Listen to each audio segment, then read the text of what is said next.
I request everyone to please come inside.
I request everyone to please take your seats. I request everyone to call your friends and colleagues from outside and ask them to please take their seats.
I request the delegates present to please take your seats and ask your colleagues and friends to kindly come inside the hall and take their seats.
Dear delegates, we humbly request you to kindly settle down.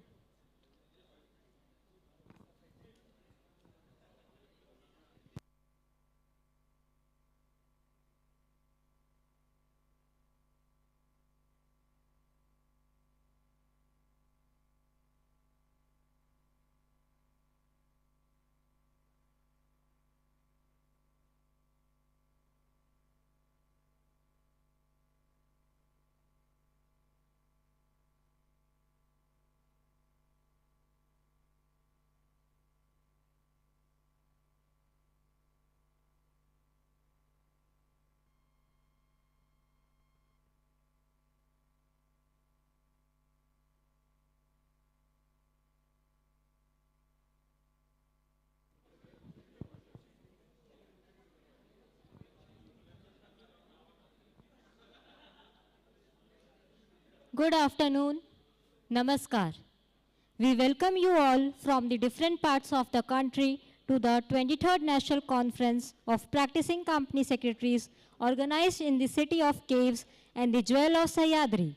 The Institute every year holds this conference to assimilate what we have learned and be prepared for the uncertain world. The Institute started this conference of practicing company secretaries in the year 1999. The theme of conference this year is CS, a preferred professional. Today, we have with us Shri Ranjit Singh Nayak Nimbalkarji, Honorable Member of Parliament, the Madh constituency, our guest of the day. We welcome you, sir. We also take the opportunity of recognizing the presence of Srimati Nimbalkar on the occasion. We welcome you, ma'am.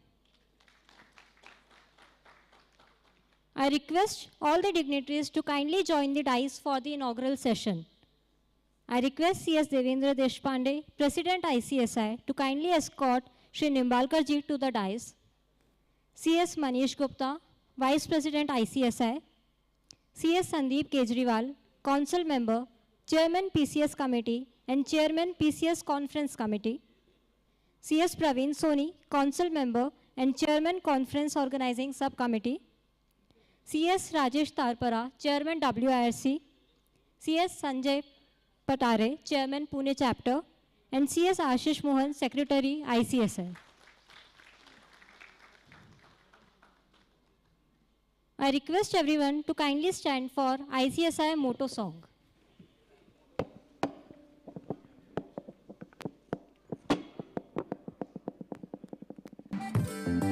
उम्मीद के अंबर में हम बन के खिले जो रोशनी, कह देंगे हम संसार को कोई लक्ष्य नामुमकिन नहीं। ज्ञान के और न्याय के हर राह को थामे हुए चल पड़े हैं झूम कर बस गीत ये गाते हुए।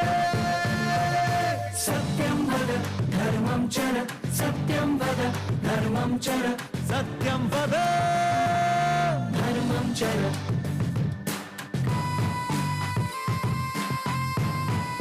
कंपनी सचिव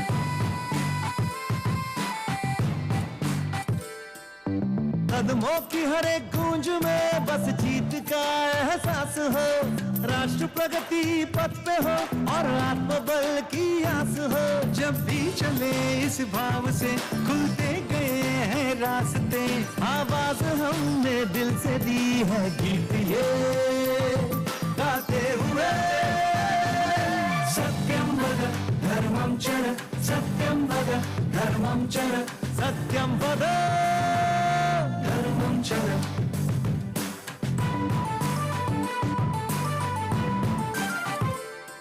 हर उन्नति के रंग में हर भारतीय हाथ हो।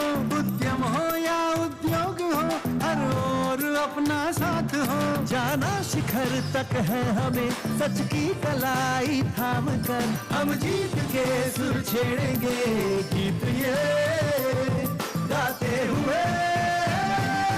सत्यम वद धर्मम चर, सत्यम वद धर्मम चर, सत्यम वद धर्मम चर।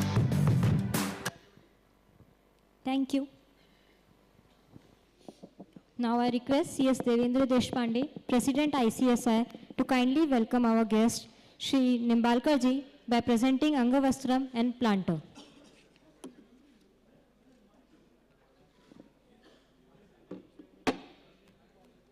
I request all the participants to welcome our guest with big round of applause.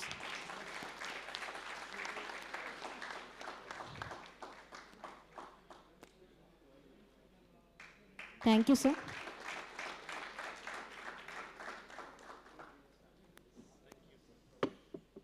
Moving further, I invite CS Rajesh Tarpara, Chairman WIRC, to introduce the dignitaries.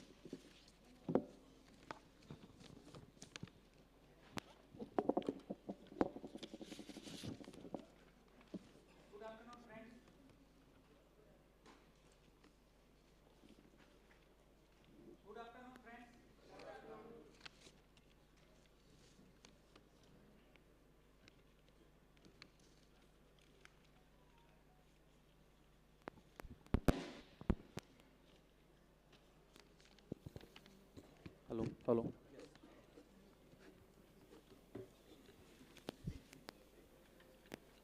I, on behalf of ICSI and on behalf of WRC of ICSI and on behalf of Pune chapter of WRC of ICSI, welcome all you in this 23rd National PCS Conference and give huge round of applause to yourself and chief guest dignitaries on the dais.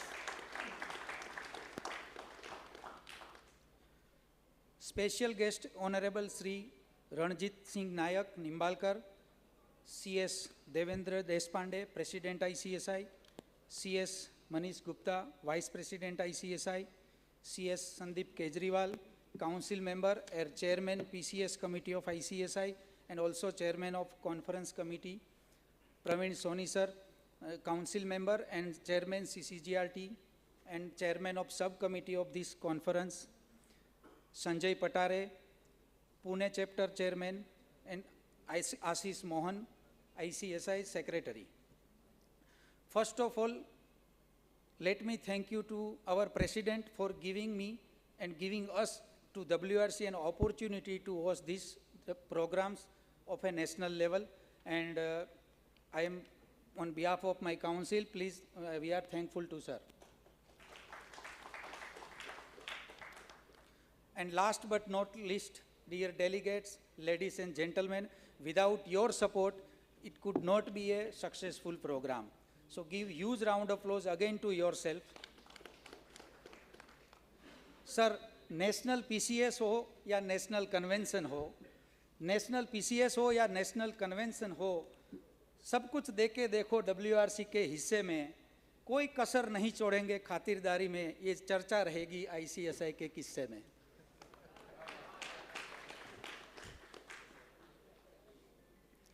Friends, let me discharge my duty to introduce the chief guest in detail. Today we have with us Honorable Ranjit Singh Nayak Nimbalkar, Member of Parliament. He is an Indian politician and member of 17th Lok Sabha representing Mud constituency, Maharashtra. He is member of Bharatiya Janata Party. He is member of Standing Committee of Home Affairs and member of Cumulative Committee Jal Shakti Ministry. He was Vice President of Krishna Valley Development Corporation, Government of Maharashtra. In 2014, he was Chairman of Swaraj India Foundation in 2017. He was also Chairman of Maratha Vidyapith School, Maratha Dairy Association from 2008 to 2018. His interest includes upliftment and development of the farmers, promoting dairy development and products, youth, sports. Please give huge round of applause to Chief Guest. Sir, welcome you on behalf of the ICSI. Another dignitary on the dais, he doesn't require any further introduction, just only one word. CS Devendra Deshpande, our dynamic and fast-moving president. I welcome you, sir, at this juncture.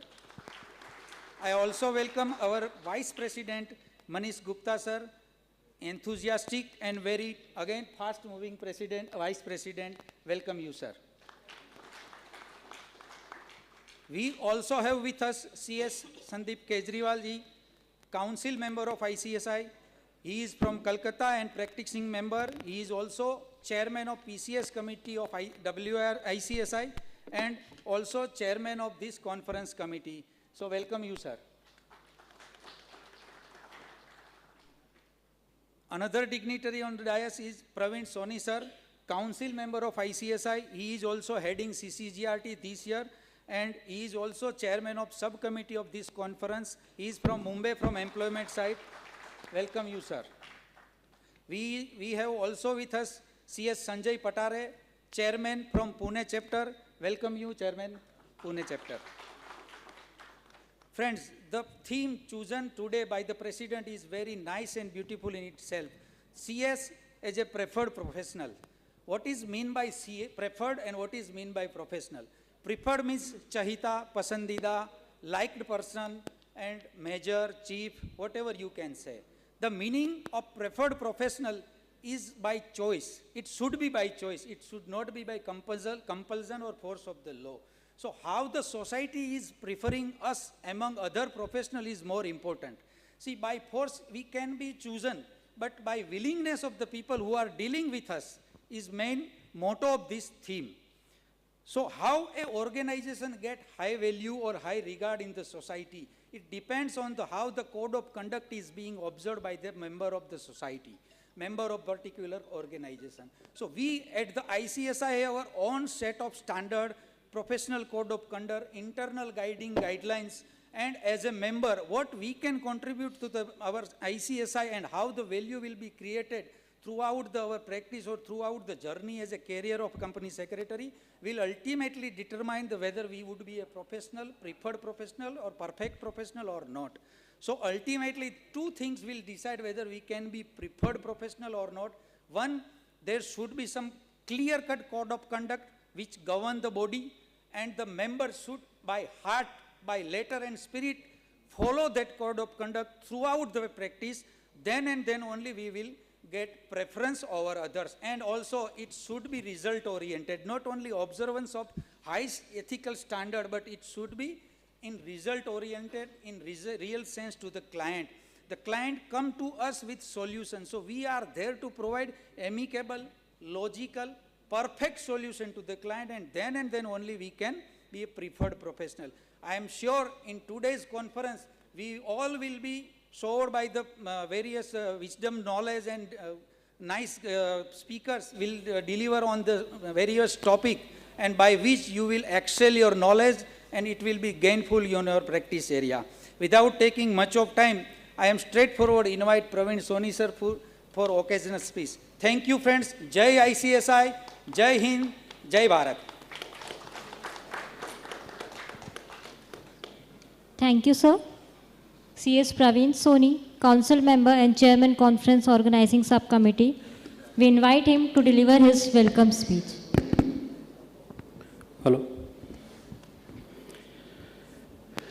Shri Ranjit Singh Nayak Nimbalkar ji, Honorable Member of Parliament, President ICSI, Vice President ICSI, Chairman PTC Committee, Chairman WIRC, Chairman Pune Chapter, Secretary ICSI, all the past president of ICSI present here, all my central council colleagues, all my regional council colleagues, past and present, all chapter office bearer, chapter chairman.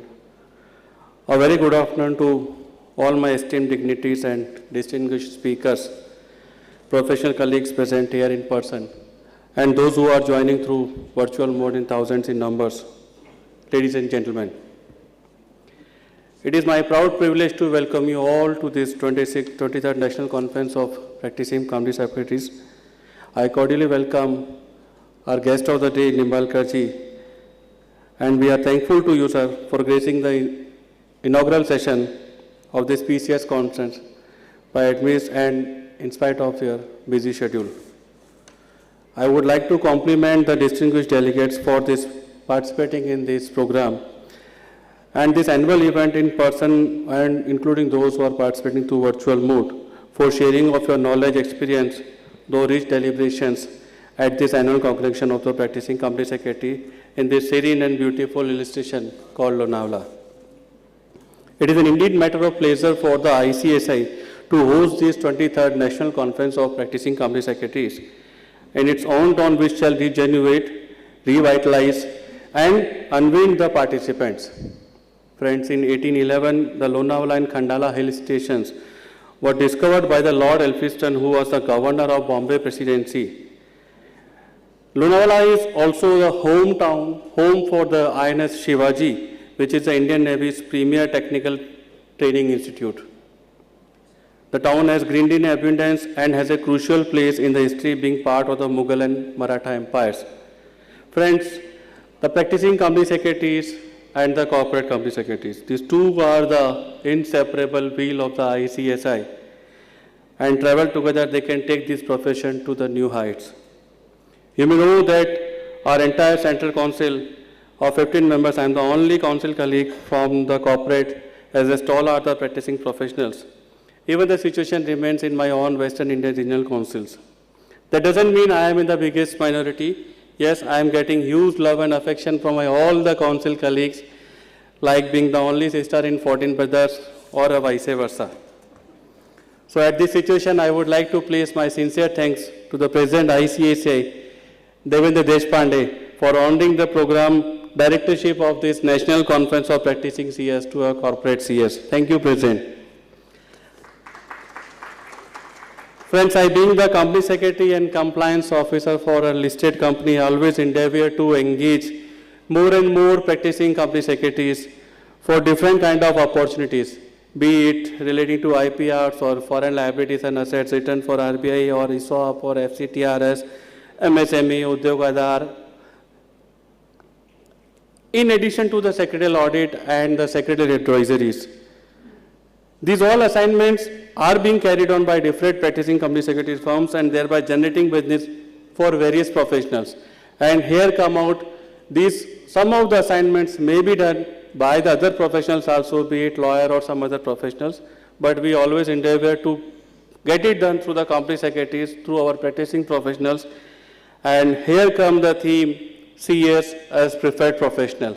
We should always endeavor to let us circulate or to share the assignment with our fellow professionals, company secretaries only.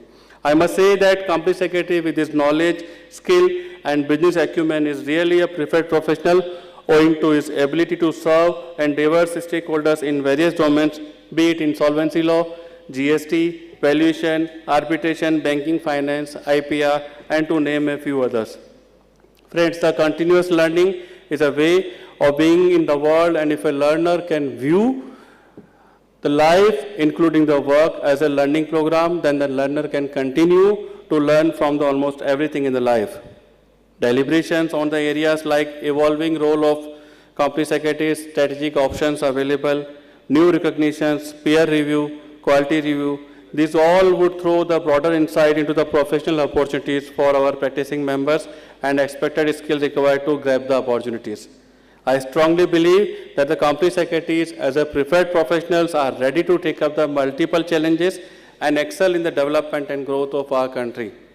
I am sure that this PCS conference would be an excellent learning platform and help the participant to convert learning into professional opportunities. I wish you all two learning and enriching days of learning, knowledge sharing, and a very pleasant stay at Lonavala. Jai Hind, Jai Bharat, Jai ICSI. Thank you, sir, for your warm welcome. Now I invite CS Sandeep Kejriwal, Council Member, Chairman PCS Committee and PCS Conference Committee, to kindly introduce the theme of conference. Honorable Ranjit Singh Nayak Nimbalkar ji, Member of Parliament from BJP. Our own President Devendra Deshpande ji, VP Manish Gupta ji, my council colleague Praveen Soni ji, Chapter Chairman WIRC, Chapter Chairman Pune Chapter, our past President Ashish Garg ji, Ranjit Pandey ji, Nagendra Rao ji, my council colleagues, past President and my dear friends, a very lovely good afternoon to all of you.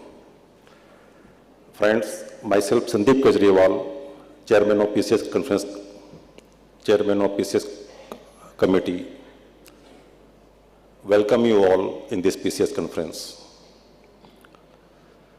Friends, This term of PCS conference was of WIRC when we are discussing at our Delhi office with the President and our council colleagues कि इस बार PCS conference WIRC में कहाँ करें.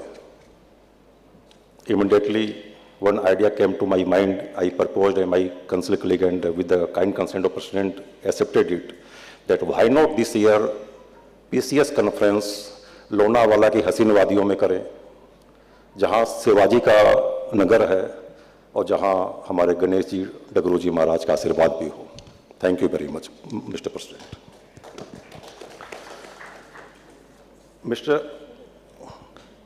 My friends, my assignment today, right now, to introduce the theme. The theme is Company Secretary, a Preferred Professional. Earlier, we are talking about ourselves, Company Secretary, a perfect professional. Now we are going beyond that, and it's the brainchild of our President that Company Secretary is not only a perfect professional, but Company Secretary is a preferred professional.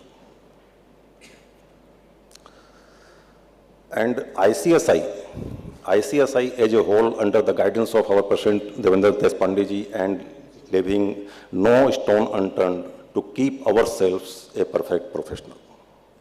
Friends, India is a country of KMPs. KMPs includes Company Secretary. We Company Secretary are dynamic, we are aggressive, and under our efforts, our promptness, our devotion, India is growing and to be a 5 trillion economy. We understand the words of KMP, key managerial person, but otherwise the meaning of KMP is, K means KMP, kindness, we are kind enough, M, presence of mind, P, prompt. So we, Company Secretary, are prompt in our deliberation. We are having the presence of mind, and that's why the entire business houses are deeming us a Sankat Mochan, because we are giving an instant solution to all the solutions. We are going to be a global leader. We are going to be a Vishwaguru Bharat. It's the Nara of our Modi ji. And our Modi ji, our President, in our Foundation Day program at Vigyan Bhavan also mentioned that Bharat के विश्वगुरु बनने में CS की अहम भूमिका है. So we urge all our members, we on behalf of our council members, I urge all members to please come forward and Modi जी के सपना को पूरे करने में हमारी अहम भूमिका हो, ये मेरा आह्वान है. We CS are the architect of corporate governance.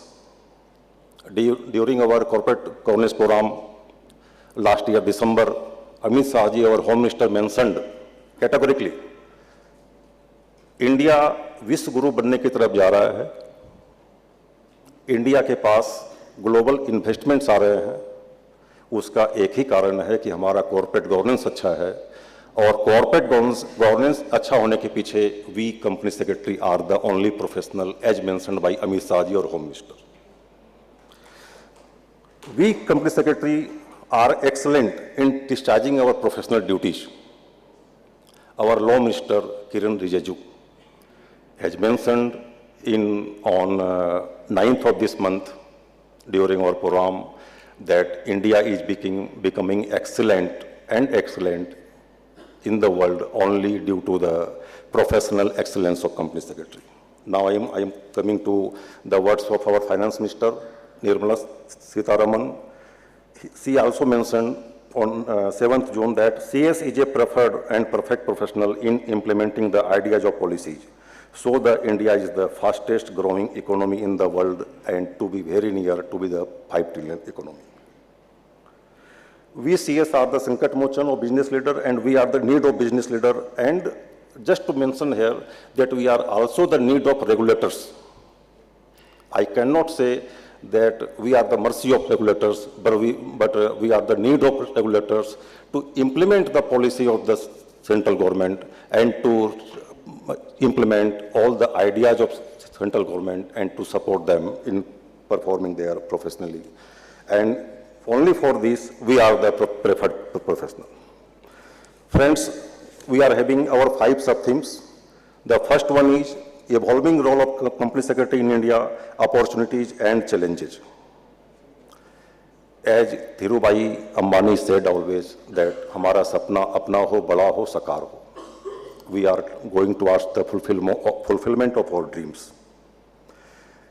We are also having so many opportunities for we company secretaries, maybe uncertainty.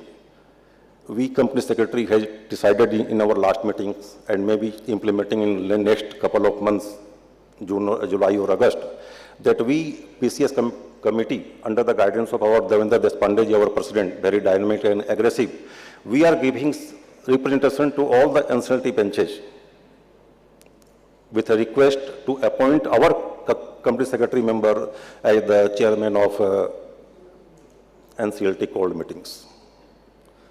Just to add here, scrutinizer. A scrutinizer report can be done by all the professionals, maybe CS, cost accountant, but I assume and I can say that 90% of the scrutinizer report has been done by the only we company secretaries. So we are the need of regulators. Friends, whenever we talk about the practice, we always talk about the practice in maybe Companies Act, maybe SEBI, maybe arbitration, mediation, this and that. Why not we think about the business? We are giving the business leader to the world. Why not we ourselves a business leader? We are also moving towards the optional audit, optional RPT audit, optional corporate governance audit, various optional audit. Friends, just to mention here, 2/3 of our members are from the places other than the big cities. And they are facing the problem towards their development of their practice, toward their development of their office. Myself, under my PCS committee, under the guidance of our President Devendra Deshpande ji, has emerged an idea of MSME practice. And we already met the 3 state heads for MSME practice, and we'll try to meet all the state heads of MSME during the month of July. And during the month of July or August, we are also celebrating MSME week, and we are coming out with a MSME chartered secretary. It's all for all the members who are from the cities other than big cities. Our second sub-theme is strategic options for practice in the new decades. Friends, we are having our past, we are having our present and future. In past, in 1990s, we are only having our annual certification, preparing the minutes and various records. Coming to next decades, disbursements, IPO, procedure compliances. Coming to next decades, between 2000 and 2010, if you all know about the MCA 21. In the earlier year, 2006, before 2006, we all company secretary are only supposed to do the physical filing with the MCA, physical maintenance of the record, maybe share transfer, maybe form filing, maybe this and that. But on 2006, when MCA comes with digital filing, so एक सबके मन में एक विचार आया कि अब company secretary के प्रैक्टिस का क्या होगा जब सब चीज ऑनलाइन फाइल होगा. But we company secretary developed ourselves once again during the decade 2010 and 20 with all our digital work. Then the era of 2010 and 20, Companies Act 2030 comes in. We develop ourselves according to new act. New areas of practice comes in regarding like RBO, IBC, secretarial audit, and it's the golden decades of we company secretary. I must be thankful to our president on those days, Ranjit Pandey and Ashish Garg for taking various initiatives with the MCA and other regulators to come this area. And for this sessions, we have invited our past presidents to share their views about their past and need their guidance about the future of practicing company secretaries. Then we are coming to our sub-theme 3, that is new recognition under SEBI laws, expectations and challenges. Mr. B. Narasimhan is here. We all know that there are various recognitions are coming from the SEBI, and only with the guidance and efforts of our Central Council member, Mr. B. Narasimhan, sir, आपका मैं हार्दिक शुक्रगुजार हूँ. And just to note one thing, that in one of the recognition from the SEBI, the words auditor has been replaced by secretarial audit. Very big achievements from weak company secretary, that the name of the professional has been changed from auditor to secretarial auditor. Now we are coming to sub-theme 4, building trust and enabling sustainability, covering importance of peer review, code of conduct and due diligence. Friends, just I would like to mention here once again that today is PCS conference, and we are celebrating this PCS conference during PCS week. Our PCS day on 15 June, all you have celebrated it or going to celebrate. This PCS day का जन्मदाता और मैं कह सकता हूँ this PCS day का idea लाने वाला our past president आशीष गर्ग जी, आपका शुक्रिया. Now coming to the point of peer review, due diligence, code of conduct. Our UDIN, this UDIN and code of conduct are with in the area of our VP Manish Gupta ji. Now next is sub-theme 5, judicial and regulatory perspectives, opportunities and expectations. We always prefer to have our sessions, to have our programs with the support of or joint program with the help of our regulators. And today also we are having one speaker from IBBI, one member from NCLT are also supposed to join us, but unfortunately they regretted. So friend, now we are coming beyond the areas of compliance, procedural compliance. Like Tata is always telling that Tata is also manufacturing steel. So we company secretary also mention that we are also compliance officer, we are also specialized in corporate law, but we are not restricting ourselves with the corporate law. Friends, I am confident that this conference will be very fruitful, enlightening and educative, and sincerely hope that we will enjoy today's discussion and networking to take our profession to newer heights.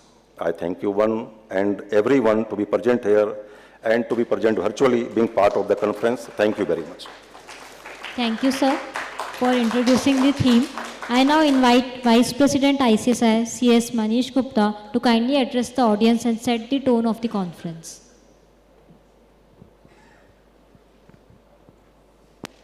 Good afternoon.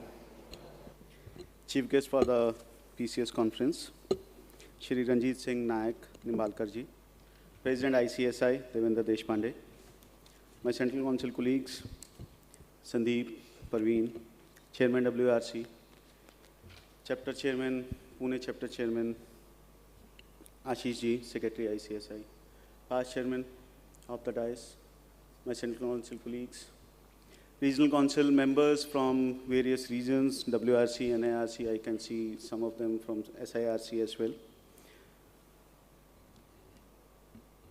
Management committee members who are present here, delegates who have joined physically as well as virtually. I'm happy to share here that more than 1,000 people have joined virtually for this conference. Ladies and gentlemen, very good afternoon to everyone. At the outset, I welcome you all to the 23rd National PCS Conference being organized by ICSI on the very apt theme, CS a Perfect Professional. Friends, the very first recognition for the PCS was given by the MCA way back in the year 1988, 15 June 1988. Since then, there is no looking back. We have seen so many recognitions which are awarded to the profession. Many laurels, many recognitions, many new achievements are there for the professionals as well. And I must compliment Ashish ji for giving this idea of celebration of PCS Day. Since 2016, we all are celebrating PCS Day on 15th of June. And this year, particularly this year, we have given a unique idea. Let us not celebrate a day, let us celebrate a week. And our president has given this particular idea. Let us also have the PCS conference, National PCS, within the PCS week celebration. Friends, for this particular year, again, my compliments goes to our President Devendra Deshpande. He has given the theme for the entire year. CS, a preferred professional. We are organizing various programs, various things are being discussed at HQ level on particularly this theme. Many discussions are evolving and revolving around this theme. The student month, which we are going to organize, that would be again on the same theme. PCS Day, the entire week we are celebrating, we have instructed all the chapters in the regional council to celebrate the PCS week on a particular theme. The theme remains the same, a preferred professional. Today also, we have the same theme, and going forward also, we'll be having the same theme for the entire year. The whole idea and objective, intent. We all have seen the dream of reaching up to the highest level of excellence. That excellence is not too far. We all have to aim for it. We all have to look for it. And at ICSI, we people, we council members, the secretariat, all are working how we can build the capacities of our members, how we can initiate certain new initiative which can be helpful for our members. And in this particular aspect, various discussions were there, various decisions have already been taken at the ICSI. Today, our members have earned so much respect. They have reached up to the highest level in their professional careers because of their caliber, because of their capabilities. We have seen that members have entered into various diversified portfolios. You all can see our members are managing finance, our members are managing accounts, our members are IPs, our members are registered valuers, our members are appearing on regular basis at NCLT and various tribunals. The only thing which is required from here, we all need to start looking for those opportunities. There are so many professionals in our fraternity who are only confined themselves to the extent of the secretarial work. Now the time has come when we all have to look for other opportunities. And the theme truly suggests the same. Last decade, I still remember Nisarji was president that time. The slogan was released, "Only I do what I do." That slogan was released by Nisar sir in the year 2012, I think. That time we were looking for the core competencies, core competency for the company secretary. Now the time has come when we have to look beyond the core competency, when we have to go beyond the secretarial, we have to go beyond the Companies Act.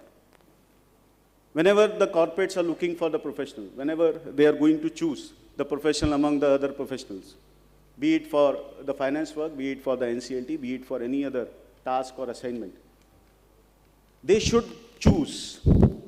Rajesh भाई ने बोला, अंदर से आवाज आनी चाहिए कि वो हमें चूज करें, हमें अपनाएं. तो वो कब होगा? जब हमारे अंदर आत्मविश्वास होगा, जब हमारे अंदर कॉन्फिडेंस होगा, जब हम अपने आप को उस लायक बना पाएंगे. For that particular challenge and that particular task, your institute at ICSI, we have taken various new initiatives. Let me also share few of those initiatives before I conclude. We have started discussion on the MDP, multidisciplinary partnership guidelines. Very soon we'll be releasing those guidelines. MDP would be the game changer. Everybody is well aware of MDP now. And there are certain challenges which are thrown by the MDP.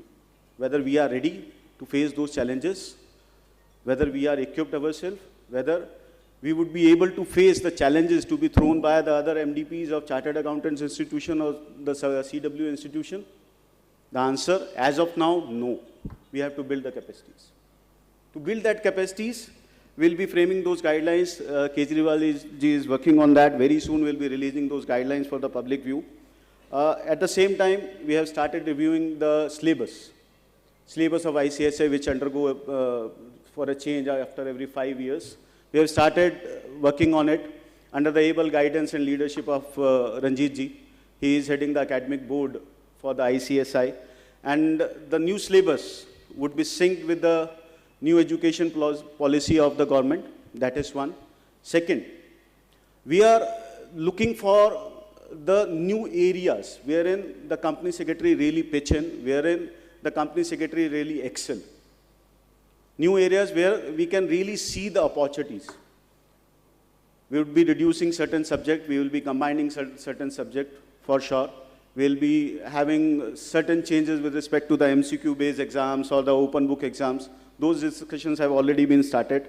And very soon, my humble request to each one of you who are present here or who have joined virtually, very soon we'll be releasing the first draft for the public comments, and we'll be looking for your support and suggestions. Friends, those certificate courses, crash courses, PMQ courses are there for the members and students of ICSI. Just to share with you all, a few days back, one student was there and he was like, sir, मैं IBC में practice करना चाहता हूँ, whether I would be able to enter into it. My answer was, go and join our IBC certificate course. Another member who is having almost 15-20 years of experience, and he was like, I've already cleared my IP exam, but I really don't know how to start and how to excel in the field of IBC. My answer remains the same. Go and join our IBC program. It is starting from scratch, going up to the level of the professionalism. You would be able to learn the nuances, each and everything about the IBC. This is just an example. We have almost 40 different courses in the offering. If you are looking for specialization, if you are looking for diversification, those courses are must for all the professionals. Friends, I am happy to share here that in the last council meeting, we have decided to open the arbitral center to start with at the Hyderabad. And very soon, on the pilot project basis, very soon we'll be opening those arbitral centers at each and every place where we would be having space at our chapters. We already had a discussion with Kiran Rijuji, the Honorable Minister of Law. On that particular day, he was there in our program. And he appreciated that idea that we are looking for the mediation, we are looking for the professional to come forward and help the government in those areas wherein there are less number of professionals working. So we have taken a clue, we have immediately resolved in our council, and very soon we'll be releasing that arbitral center to be opened at Hyderabad to start with. Friends, for the continuous learning in the field of leadership, management, we have many MOUs with our universities. The very first leadership program was organized in the month of April with IIM Jammu. And we are in discussion with other IIMs to have more programs for our members and students.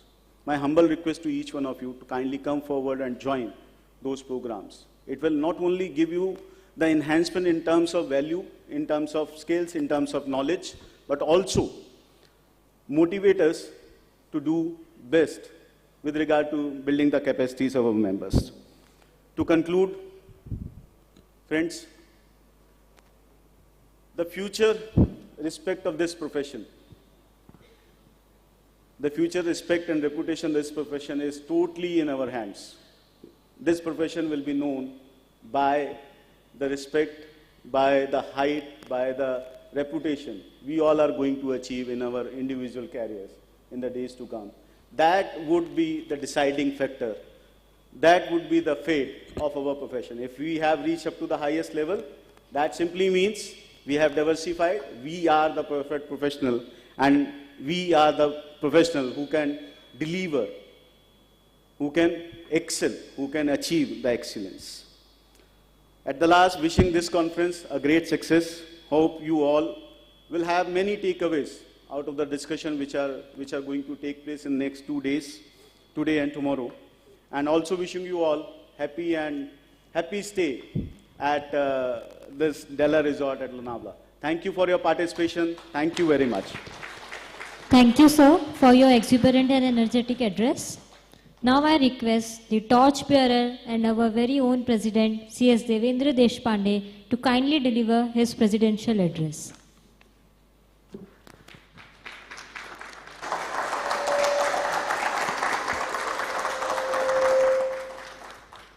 I'm overwhelmed with those applauds. Thank you. We are usually we are used to start the conference with good morning, and this is a different type of timings which we have chosen. So good afternoon each and everyone present here, and those who are present on a virtual mode. A very good afternoon from the Institute of Company Secretaries of India, and I welcome in three capacities. One, as President of the Institute of Company Secretaries of India. Second, as WIRC ex officio member. And third, as Pune chapter ex officio member and past chairman of Pune chapter. I welcome all of you to this 23rd National PCS Conference. My warm regards to Honorable Ranjit Singh Naik Nimbalkar ji, Member of Parliament, who has graciously accepted our invitation and spared his time for coming here. Thank you, sir, on behalf of the Institute of Company Secretaries of India, and I welcome you here on this particular program. My warm regards to all the dignitaries present on the dais, present off the dais.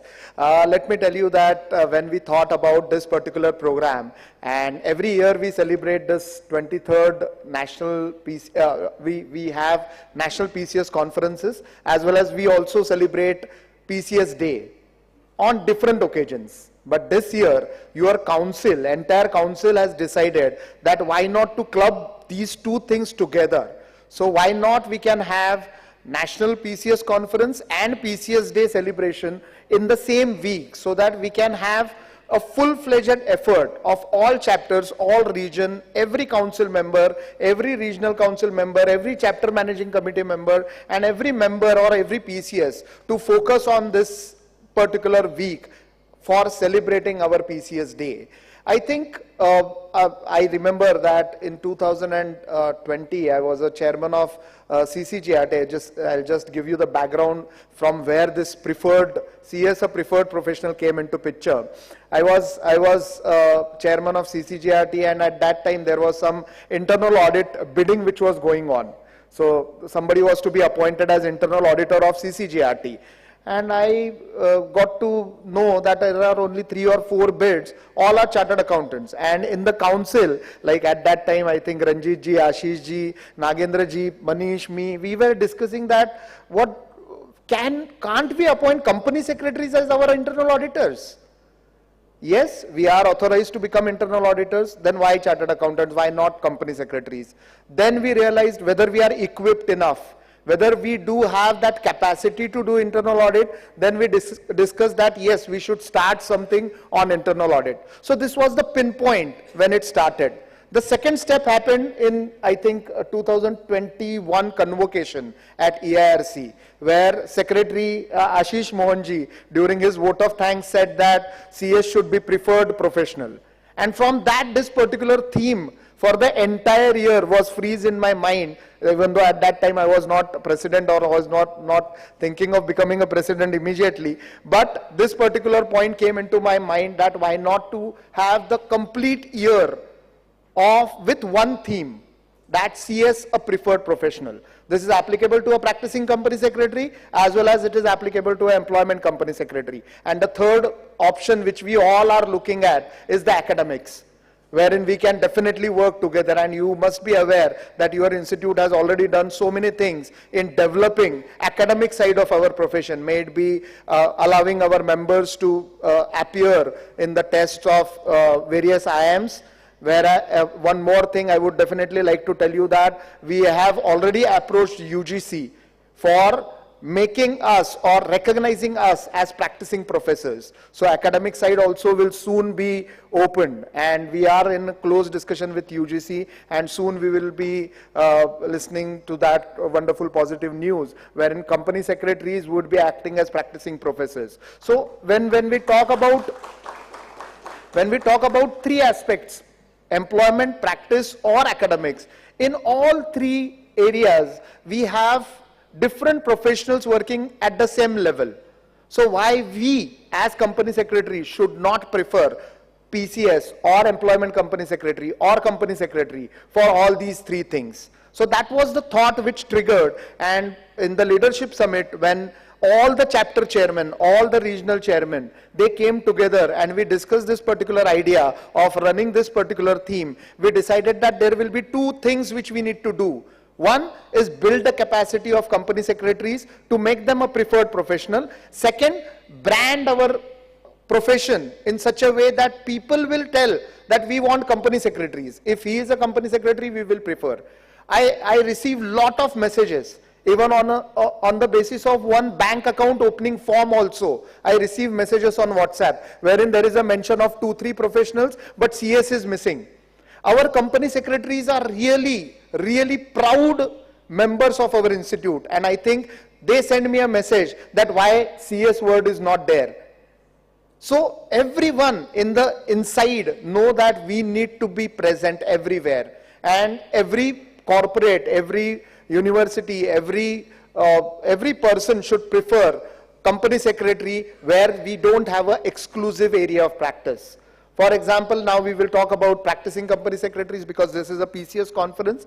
That whenever we talk about practice, there are two aspects. One is exclusive area, which nobody else can do, like secretarial audit, MGT8 certification, various certifications which are only allowed to practicing company secretaries. We don't have any problem in that. We are exclusive in that. So we are the experts of that particular thing. But when we talk about non-exclusive areas, like many of the earlier speakers have noted so many areas: arbitration, mediation, MSME, startups, NCLT, valuation, IBC. There are so many areas which are open for our company secretaries, and I'm really happy that when we started these different courses, certificate courses, crash courses in 2020, during that COVID pandemic situation, we were really not sure how our profession will grow. And I must tell you that these courses have received so much good response.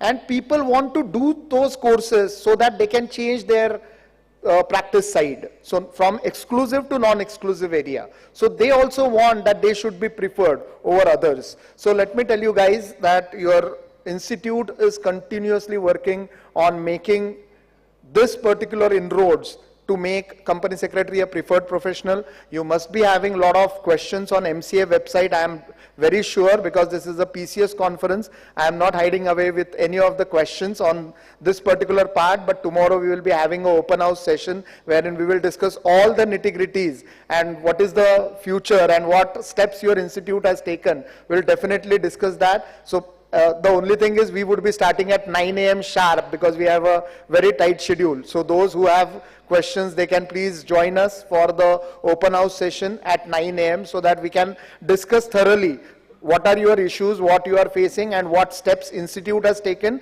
and what is in future. So what we are expecting from ministry. Let me tell you that in this 5 months of my tenure as president, I met so many regulators, may it be SEBI, may it be NSE, BSE, and so many other regulators also. Even in respect of Reserve Bank of India, I think we have created one task force. I think Narsihanji is working on that particular point, that the due diligence, bank due diligence certificate, the draft was in different modes, different formats. So now we have given our representation that this will be the format of our bank due diligence. And because, why I am telling you this bank due diligence, because this is the first ever certificate or first ever regulation in which this word was used, preferably by a company secretary. So I think this was also one of the thought. Yeah, so we have given now 2 drafts to IBA. One is up to 100 crores, which is a normal certificate, and one is above 100 crores, because 100 crore is a limit for borrowing when it comes to the secretarial audit. So we have given 2 drafts to the IBA, and soon we will be also expecting a positive news on this matter.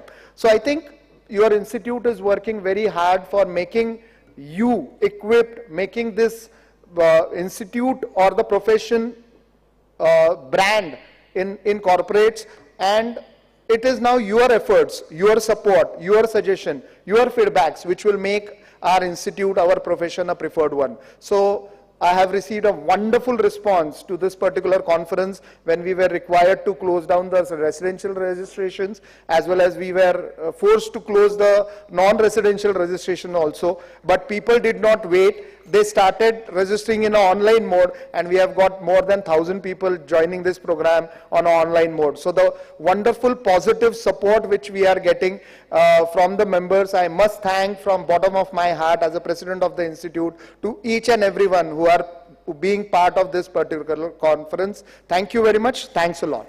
Thank you. Thank you for the kind and motivational words. Sometimes we need a little reminder to think about what makes us excited, how to be a better and more efficient professional. Attending a conference like this is always an inspiring experience, and being a part of career and academic conversation is vitally important. With this note, I invite CS Sanjay Patare, Chairman Pune Chapter, to kindly facilitate for the releases.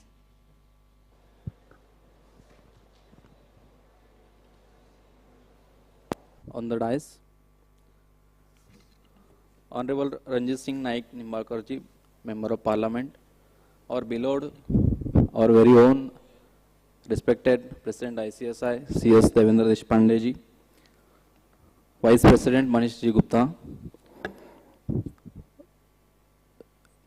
PCS Conference Chairman Sandeep Ji Kedriwal, Praveen Ji Soni, Central Council Member and Chairman of this subcommittee of the PCS Conference Committee, Chairman WRC Rajesh Ji Tarpara, Secretary ICSI Ashish Mohanji, all former President of ICSI present over here, respected seniors, my fellow professional colleagues, and ladies and gentlemen.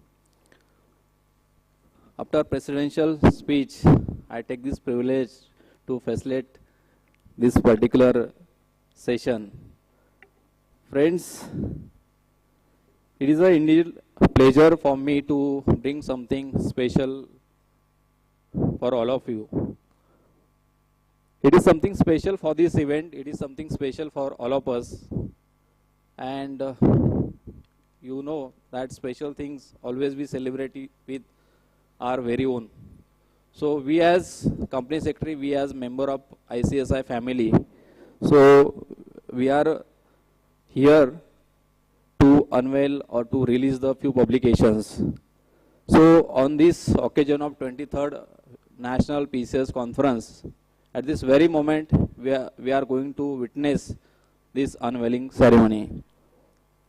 So first of all, to commemorate the occasion of this 23rd National PCS Conference, this souvenir is a collection of selected articles from our member, and we are unveiling souvenir. So it gives us glimpses of how the profession is going and where it is intended. So I request to all the dignitaries, please release the souvenir on this occasion.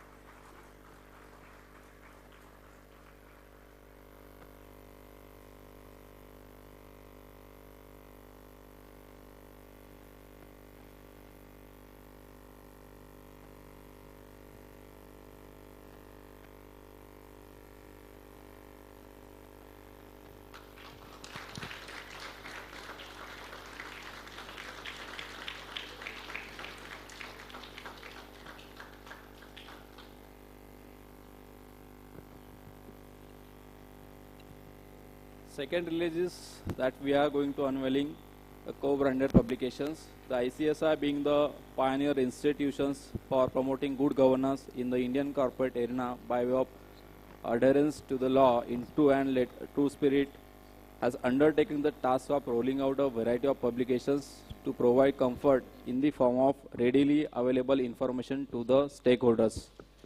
The co-branded publication with Bharat Law House and the Taxman titled Companies Act 2013 with Rules is one such attempt of the Institute to provide not only the law in all its exactness but supplement it with exemption notification under relevant sections. The book also contains additional features such as comparative tables of provisions of Companies Act 1956 and 2013, date of notifications of various sections, etc. And added advantages of this publication is that it has been made available exclusively for the ICSI member and student at a 35% discounted price. So member and student are requested to avail the reap maximum benefit of the offers. The publications are available through ICSI e-card service as well. So third release, we are going to unveil book on FAQ on valuation. So since the task of valuation has been gaining significance now more than ever, and the activity in itself is more subjective than objective, it becomes imperative that the professionals undertaking the same have sound intellect and so as to pursue the sum with the right bent of mind. Given the growing challenges and sprouting questions and various queries as regards to the law, the rules and methods of the procedure, the ICSI Registered Value Organizations had rolled out first edition of the frequently asked questions on valuation. The publication, which was designed in the question answer format, and it has nearly 500 questions and answers. So fourth publications we are going to unveil here. The corporate governance from the compliance, it is a handbook on best practices. So about, I would like to mention here about the book. It is the very object of this book is to identify, foster and revive the best practices of the corporate governance among Indian companies. So the ICSI National Award for Excellence in Corporate Governance were instituted in the year 2001. Over the year, the ICSI has been closely observing the trends in corporate governance in Indian INC. The ICSI, with its vision to be the leader in promoting good corporate governance, has been identifying, fostering and rewarding best corporate governance practices among Indian companies since 2001 through the ICSI National Awards for Excellence in Corporate Governance. In this endeavor to imbibe and promote unique and best practices among the corporates, the ICSI for the first time is rolling out a publication titled Corporate Governance from Compliance to Excellence, a handbook on best practices. This handbook is based on the analysis of the governance practices adopted by the companies which participated in the Corporate Governance Award 2021. ICSI believes that the companies taking cue from these best practices will pursue governance with greater fervency. The publication will definitely help the corporates in the pursuit of good corporate governance. So let us have a huge round of applause. So with this, we are done with the unveiling ceremony. I hand over to the CS Akanksha. Thank you, CS Sanjay. The e-souvenirs and publications will be available on ICSI portal immediately after this release. Thank you. Now moving to our next segment is presentation of Best Chapter and Region Awards for the year 2020. I request CS Nagendra Rao, immediate past President ICSI, to please join the dignitaries for the presentation of awards at the hands of our guests. The first category in the awards is Best Emerging Chapter. The award goes to Patiala chapter of NIRC of ICSI. I request the then chairperson, Patiala chapter CS Yogita, to come forward to receive the award.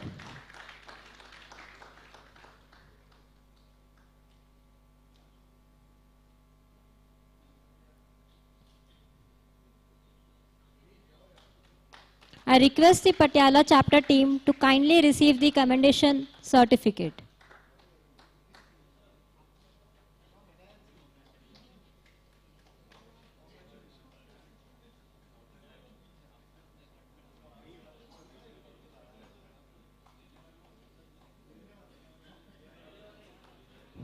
Congratulations, Team Patiala and NIRC.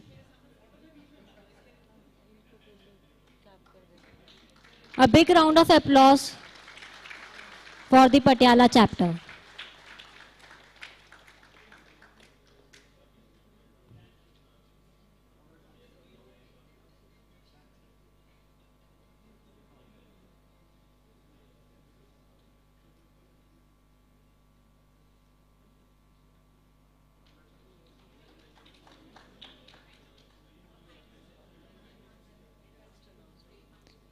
Next category, Best Chapter in Silver Grade. And the award goes to Rajkot chapter of WIRC of ICSI. I request the then chairman CS Nikhil Gajar to please come forward to receive the award. Rupees 10,000 along with commendation certificate. Congratulations, Rajkot chapter.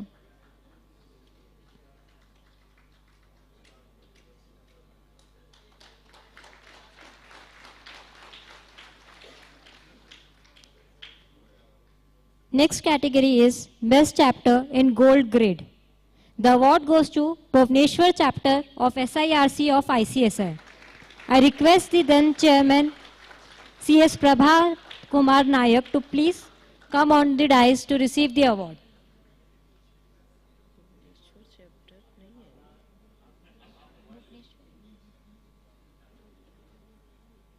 The award of rupees 10,000 along with commendation certificate.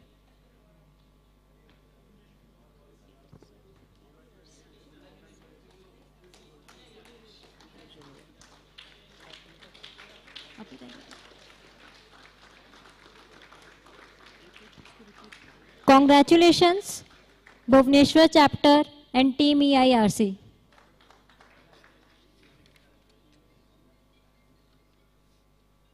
Now the next category is Best Chapter in Platinum Grade.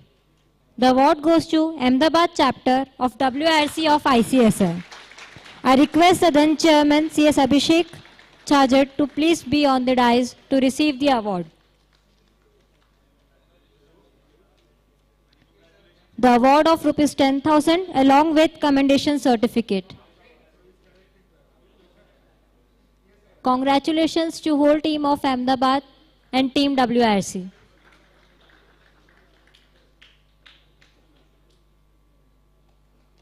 A big round of applause for Ahmedabad and WIRC.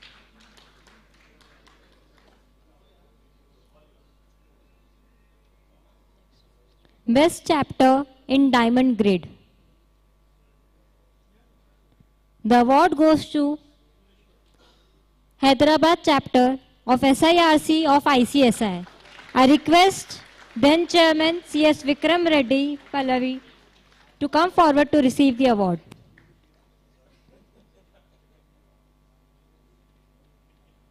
A big round of applause for team Hyderabad chapter and SIRC.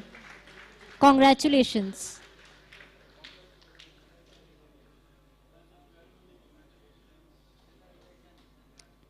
An award of rupees 15,000 along with commendation certificate.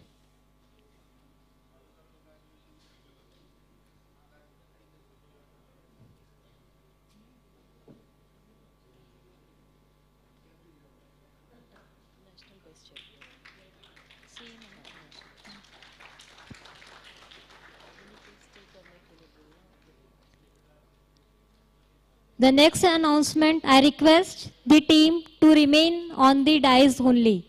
I request Hyderabad and SIRC team to remain on the dais. The next category is National Best Chapter Award. And again, the award goes to Hyderabad chapter of SIRC of ICSI.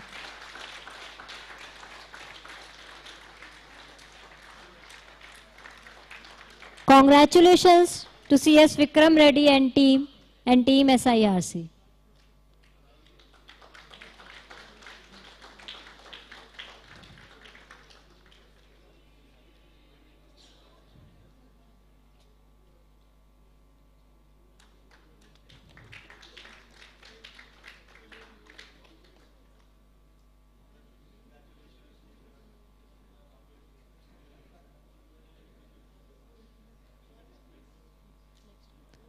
Now the most awaited one. It's the National Best Regional Council Award.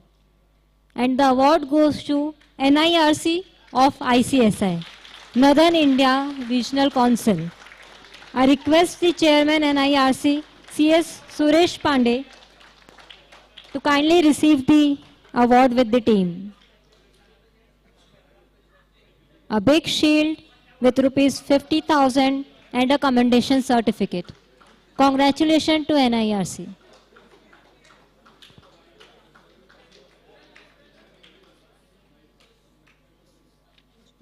Okay.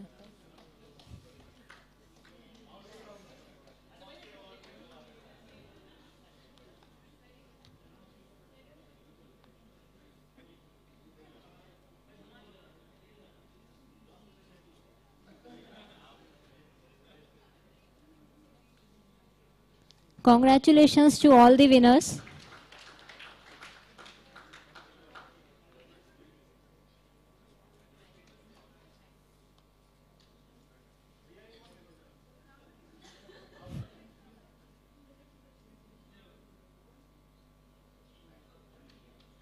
Thank you. Thank you, everyone. Now the most crucial and important part of today's inaugural session. I request our today's guest, Shri Ranjit Singh Nayak Nimbalkar ji, to kindly address the audience. Kindly welcome him with big round of applause.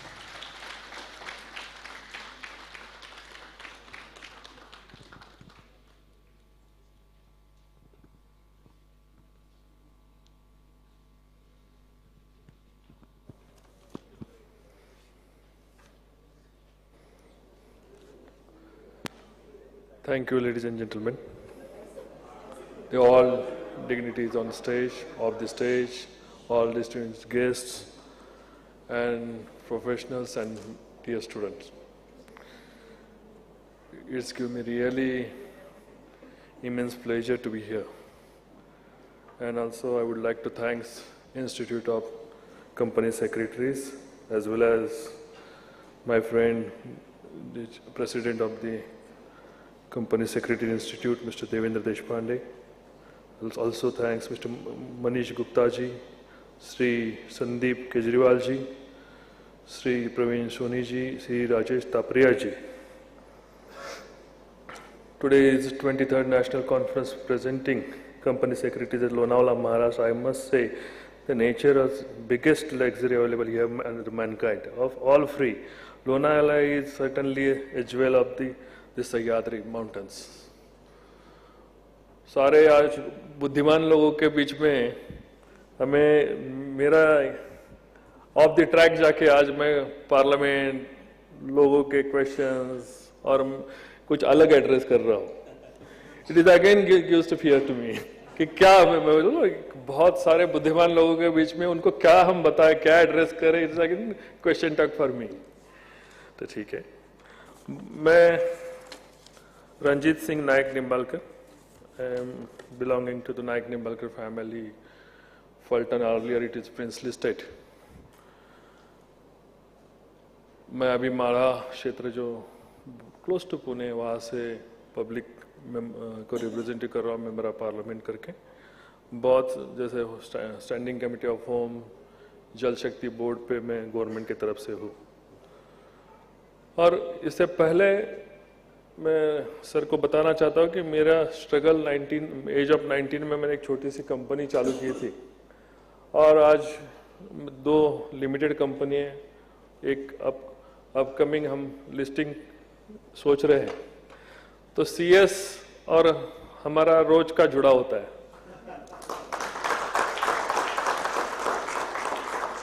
तो बहुत सारे चीजें हम समझ लेते हैं क्योंकि CS is part of business.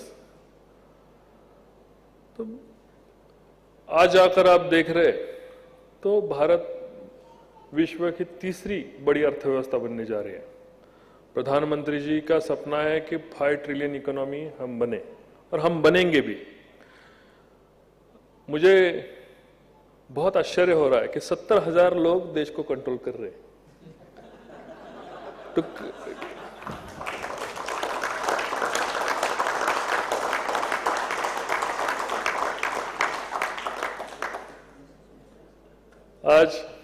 आज आप ये 70,000 लोगों से ये डायस के माध्यम से एक उम्मीद जरूर करते हैं कि जल्दी हम 5 ट्रिलियन इकोनॉमी बनेंगे.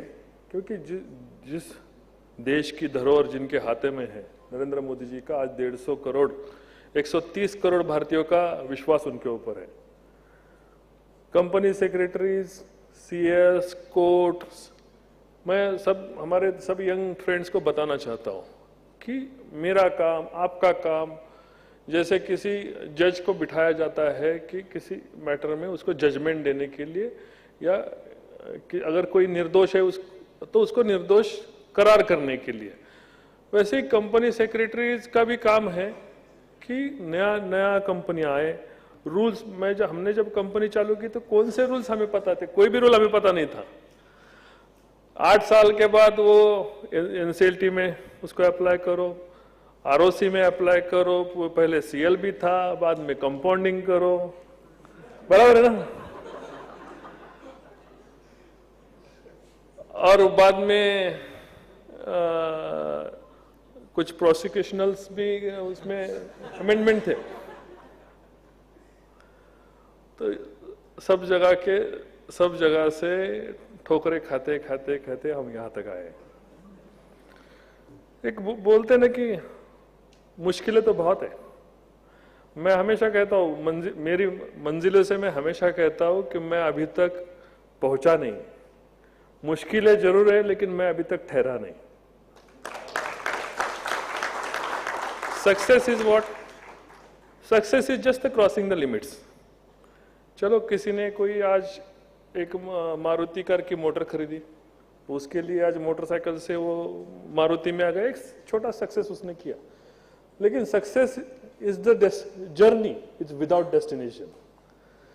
हम अगर आपके तरफ से, यानी आप बुद्धिमानों से, हम एक ही उम्मीद कर सकते हैं कि आपके पास जो कंपनी है वो उसकी हर तरीके से हम कैसे ग्रोथ करें। As a councillor, as a governor, वो कंपनी जो प्रमोटर को उस कंपनी के rules regulation, government regulation, council, corporate governance कुछ भी मालूम नहीं। वो कंपनी को हमें खड़ा करना है, और खड़ा करके rural India in villages, Bharat आज भी 80% खेडूते में है, इंडिया इन विलेजेस। तो छोटी सी कंपनी वहां से चालू होती है, 10 लोग लेके, 20 लोग लेके, वो दिन रात प्रमोटर मेहनत करता है, मेहनत करके आगे बढ़ता है। उसकी मेहनत पे पटरी के ऊपर उसको टेक ऑफ स्ट्रीट पे लेके आने का काम आप सब प्रोफेशनल्स का है। क्योंकि आज आदरणीय प्रधानमंत्री जी के द्वारा आप अगर देखेंगे तो हमें 2014 के बाद हमें एसएमई प्लेटफॉर्म हमको मिला। एसएमई प्लेटफॉर्म पे 5 करोड़ का, 2 करोड़ का, 10 करोड़ का आईपीओ हम ला सकते हैं।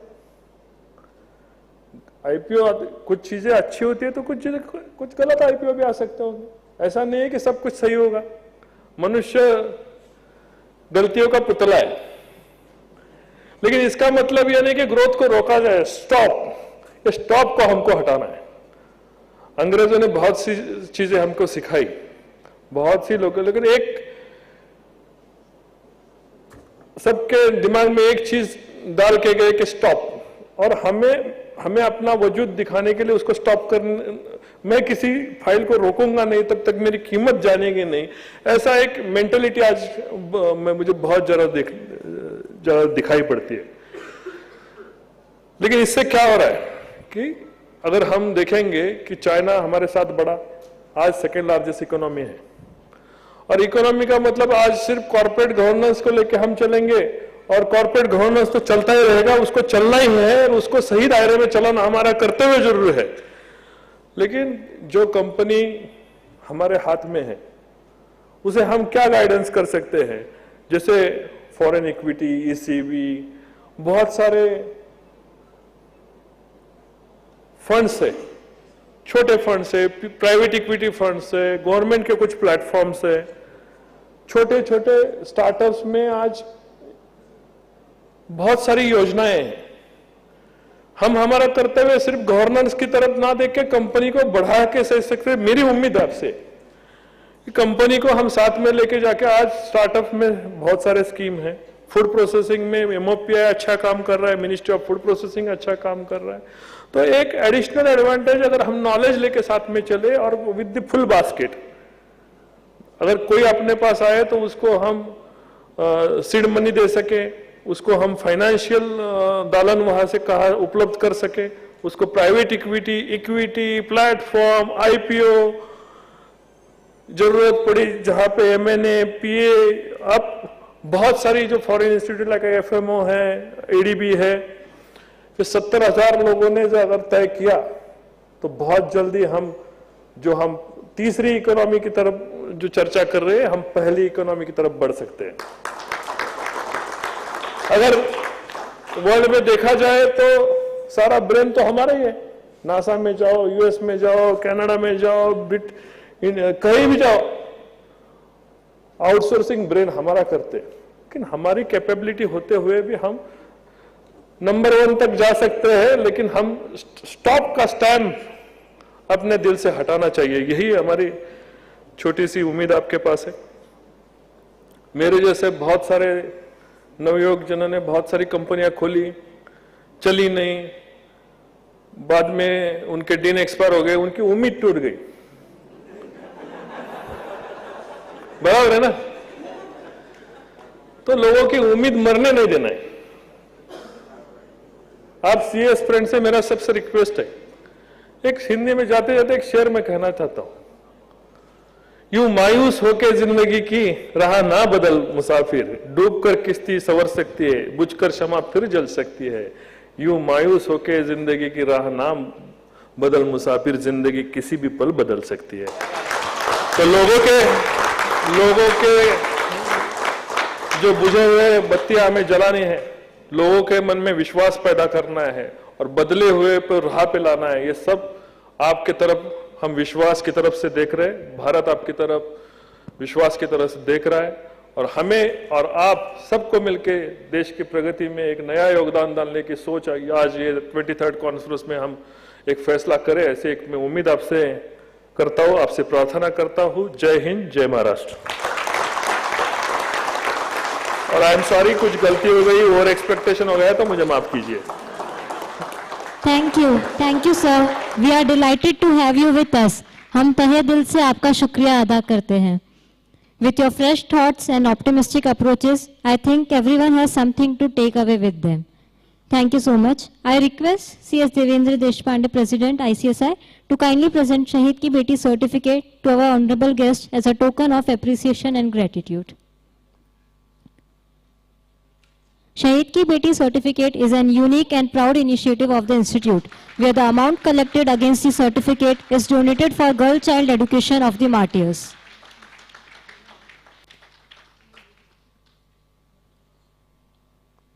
Now I request CS Ashish Mohan, Secretary ICSI, to kindly convey formal vote of thanks. Good afternoon. Chief guest, Shri Ranjit Singh Nayak Nimbalkar, Honorable Member of Parliament, acknowledging presence of Madam Nimbalkar, also Madam. CS Devendra Deshpande, President ICSI, CS Manish Gupta, Vice President ICSI, CS Sandeep Kejriwal, Council Member and Chairman PCS Committee, CS Praveen Soni, Council Member and Chairman Conference Sub Organizing Committee, all the Council Members, CS Rajesh Tarpara, Chairman WIRC, CS Sanjay Patari, Chairman Pune Chapter. I acknowledge the presence of all the past presidents, Shri Pawan Kumar Vijay ji, Shri Mahesh Athawale ji, Shri J. Sridhar ji, Shri Nesar Ahmed ji, Shri Nagendra Rao ji, Shri Ranjit Pandey ji, Shri Ashish Garg ji, Shri Makand Lele and Shri Atul Mehta ji. Thank you all presidents, past presidents, for being here with us today in the land of presidents.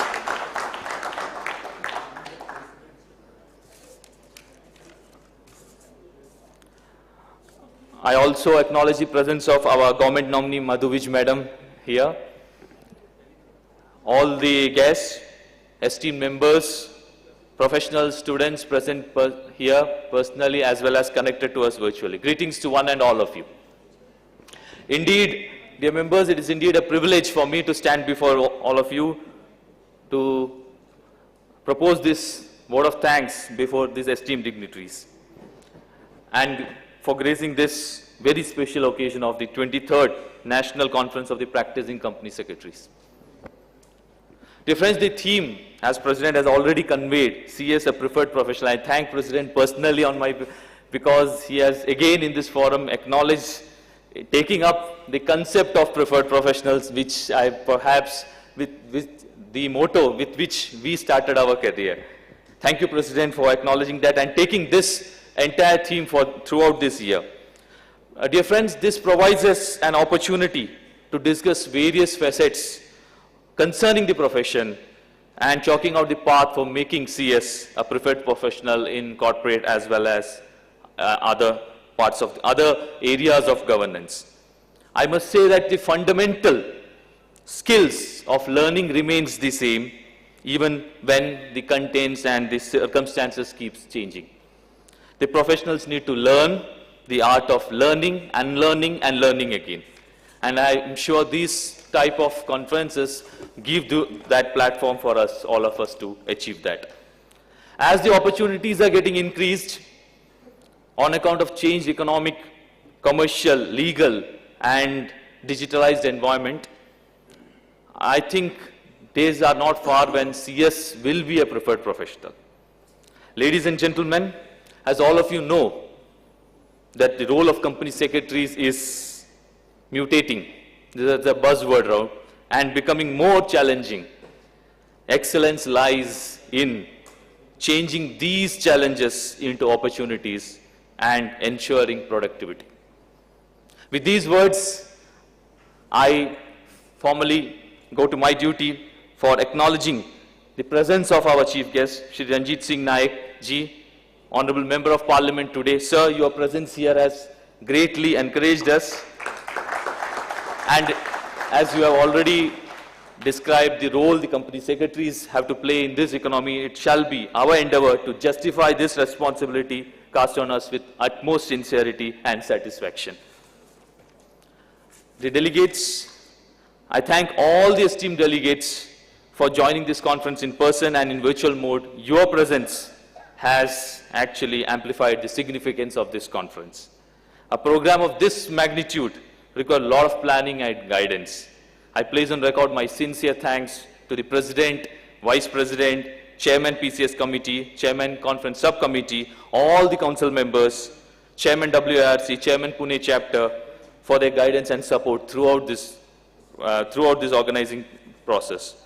My sincere thanks to all the HODs of the Institute, staff members from the headquarters, WIRO, CCGRT, Pune Chapter, for their dedication and continued efforts in organizing this conference. Dear friends, we have a galaxy of eminent speakers who will share their knowledge and wisdom during these technical sessions after this inaugural session, and that will, I'm sure, during this sessions, these entire deliberations would be stimulating and help in paving ways for the path ahead. I also thank all the sponsors for helping us organize this conference. I wish all of you a pleasant stay at Lonavala, a beautiful and serene location for unwinding and learning. I request all the delegates to observe COVID protocol during the course of this conference, and I thank one and all present here and those connected virtually for making this conference a memorable event. Thank you, each one of you. I request all the council members to kindly come over the stage for a group snap, please.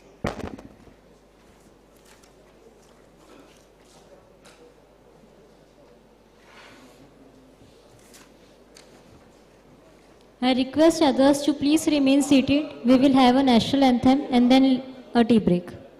I request everyone to please be seated.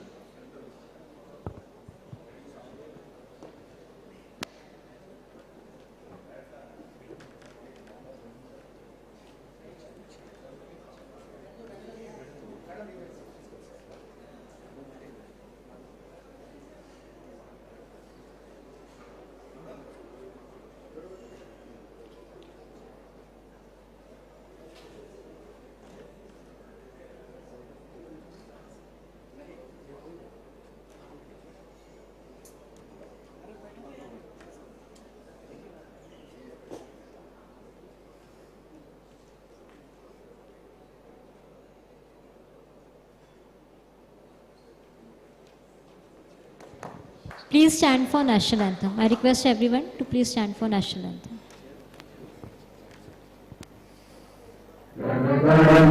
अधिनायक जय हे भारत भाग्य विधाता पंजाब सिंधु गुजरात मराठा द्राविड़ उत्कल गंगा विंध्य हिमाचल यमुना गंगा उच्छल जलधि तरंगा तब शुभ नामे जागे तब शुभ आशीष मांगे गाहे तब जय गाथा जन गण मंगल दायक जय हे भारत भाग्य विधाता जय हे जय हे जय हे जय जय जय जय हे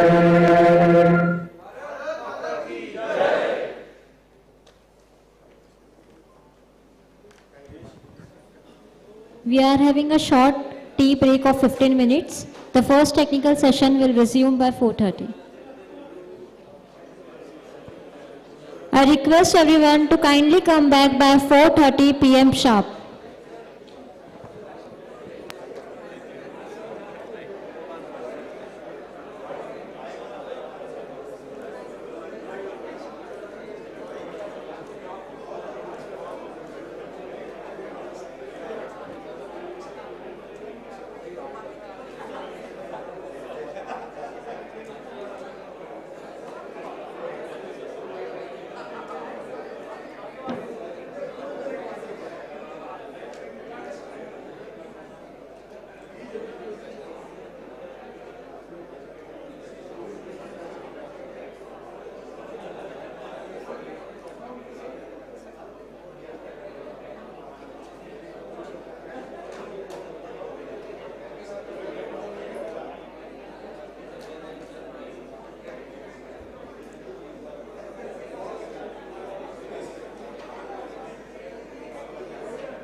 Hello, check.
हाँ सब रेडी है, सब रेडी है।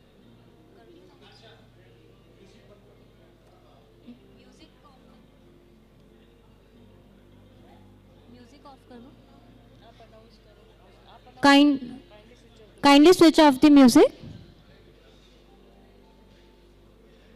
The sound operators, kindly switch off the music.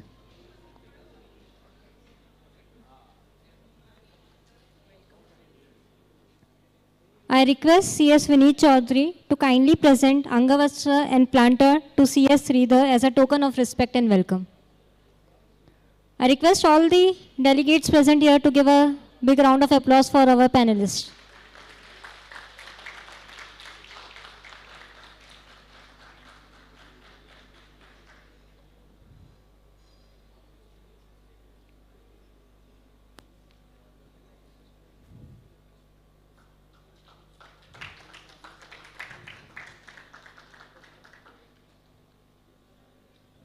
Thank you, sir. Now I invite CS Ranjit Pandey to present Angavastram and Planter to CS Pavan Kumar Vijay.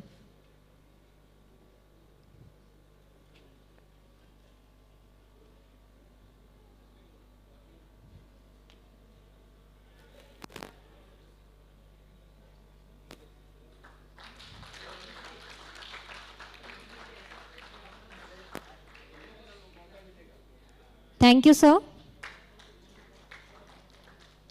Next, I invite CS Nagendra Rao to present Angavastram and Planter to CS Mahesh Athavale. We welcome all the panelists. As we don't need their introduction, still I am duty bound to give a brief about them. CS Dr. J. Sridhar, past President ICSI with vast experience of more than 40 years. He is an alumnus of IIM Ahmedabad, having completed a senior executive development program there and a doctorate on the subject of CSR. He is the Vice President and Company Secretary of Bajaj Auto Limited since 2001. He was the President in year 2000. We welcome you, sir. CS Pavan Kumar Vijay, past President ICSI, possesses over 27 years of experience in company law, capital markets, and financial services. Before founding Corporate Professionals in 2003, he was the Managing Director of BLB Limited, a biggest corporate stockbroker of the time. He has the distinct honor of becoming one of the youngest president of the ICSI in the year 2003. We welcome you, Pavan sir. CS Mahesh Athavale, past President ICSI, with over 32 years of professional experience. He is Head NCLT and Corporate Restructuring Wing of Kanch & Company LLP, Pune. He is also a fellow member of Institute of Certified Public Secretaries of Kenya and is also the chairman of the Institute of Management Development and Research. He is the Vice President and member of Governing Council of the Deccan Education Society. He was elected to the apex position as the President of the ICSI for the year 2004. We welcome all the panelists for the first technical session. Now I request CS Vineet Chaudhary to kindly give the introductory remarks and proceed for the session.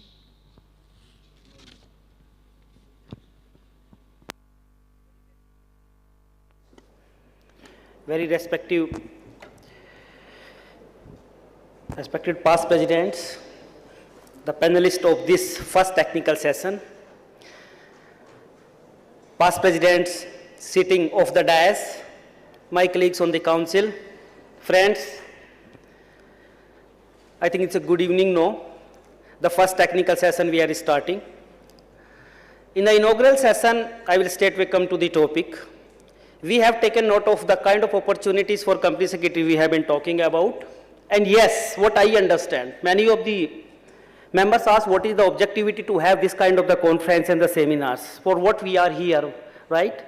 There can be multiple way of saying, but to my understanding, we have this kind of the gathering and particularly designed and giving to one particular segment, like today we are here to, discuss and deliberate on the 23rd National Conference of the Practicing Company Secretaries.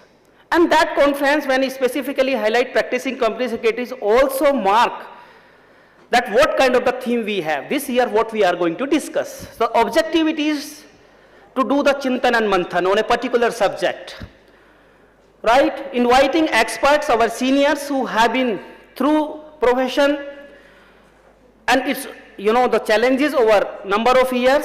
And I think today, to start with this conference, I must compliment to our president, who not only consistently, been focusing on the role of company secretaries as a theme, CS as preferred professional, which we also took note during the inaugural session. And coming with this theme, we have the first technical session, that is evolving role of the company secretaries. When I'm talking about in the conference of practicing company secretaries, and as I just mentioned, we are here to do the Chintan and Manthan on a very particular subject, to seek the guidance and to give the guidance both way. Our job as a council is to facilitate that task wherever we are lagging behind, to build up the cadre of the professional who can compete the world, right, and can do the needful. So with this objectivity, company secretary's evolving role, what has been the past in the 4 decades, and we have here with us none other than those people who have not only been the icon of the profession in the industry and the profession, but also helm of the affairs at the institute, who have seen institute from the day one. So I'm so fortunate today that I'm in the part, and I'm the panel. I'm coordinating a panel to a very important session which will give the insight to all of us, to understanding to all of us that what should be the way forward. How we have traveled in last 40 years. Every bit there has been a lot of changes. We have seen the kind of changes in the legislations, regulatory changes and technological changes. So 3 changes we have to be seen from the perspective that what are expected from the practicing company secretaries, by which we can keep the head of the profession and institution high. With this, I will not take much time. Let us hear first all of them one by one, by 10 to 12 minutes, sir, you can take, because they don't need any introduction. So probably we have missed, because they requested miss. No need to give our introduction. Every one of us know them. And we are so fortunate they are with us to guide us. So 10 to 15 minutes they will be deliberating on the topic. The opportunities and challenges so far as the practicing company secretaries are concerned, and what is the evolving role of company secretaries, looking into the, as I just mentioned, regulatory, legislative and technological advancement and the changes which has taken place. So first of all, I would like to invite J. Sridharji to kindly share his words of wisdom, his guidance, his experience over 4 decades to understand us and to guide us. Thank you, sir. Please.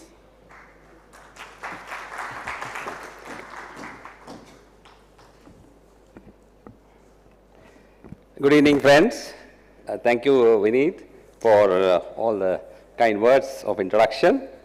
And I'm particularly delighted to be in the august company of Pawan Vijay, who was, of course, my council member colleague during the period 1998 to 2000. And of course, he, went on to become the president in the next term. And of course, my very good friend, Mahesh Atavale, who has been with me in Pune for over 3 decades. So it's really a real pleasure to share the dais with them. And I must also thank President Devendra for inviting me and providing me an opportunity to share some thoughts on the evolving role of company secretaries. And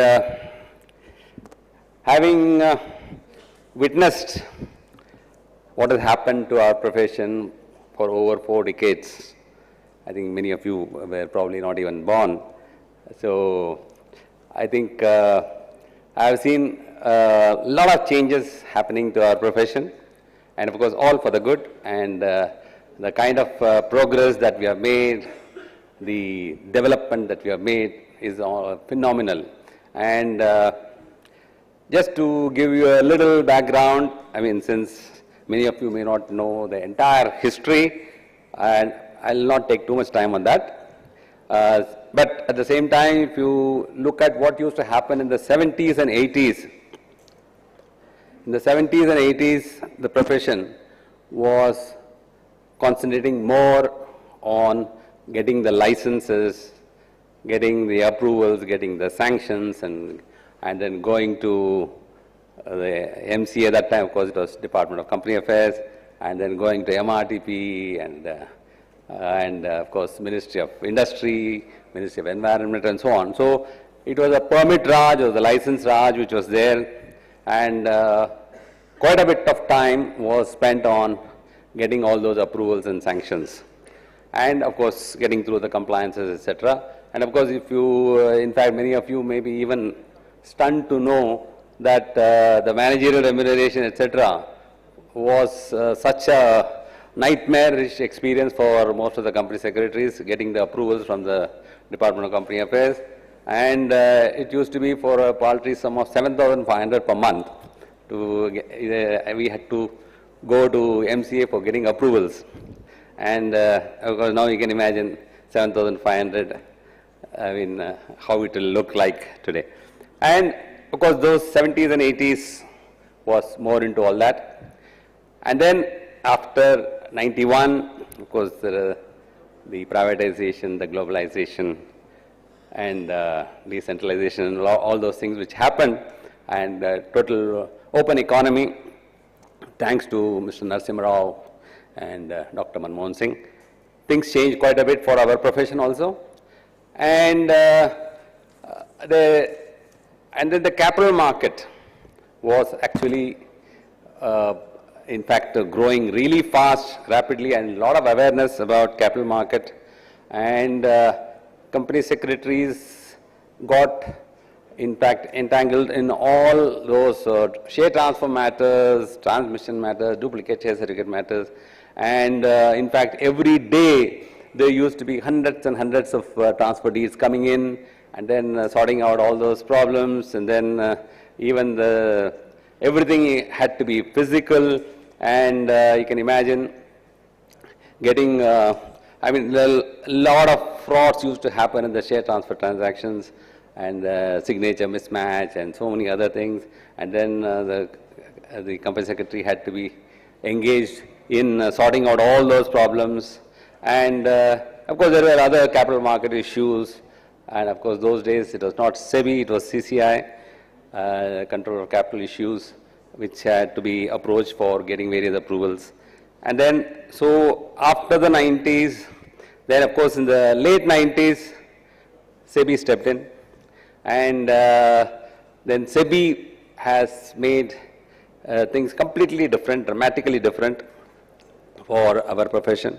So it was not only the Companies Act, then it became all those SEBI's regulations.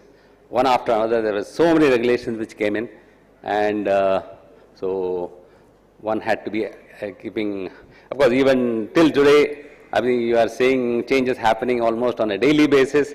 To keep pace with those changes is not that easy, and it is a real challenging task for all the company secretaries.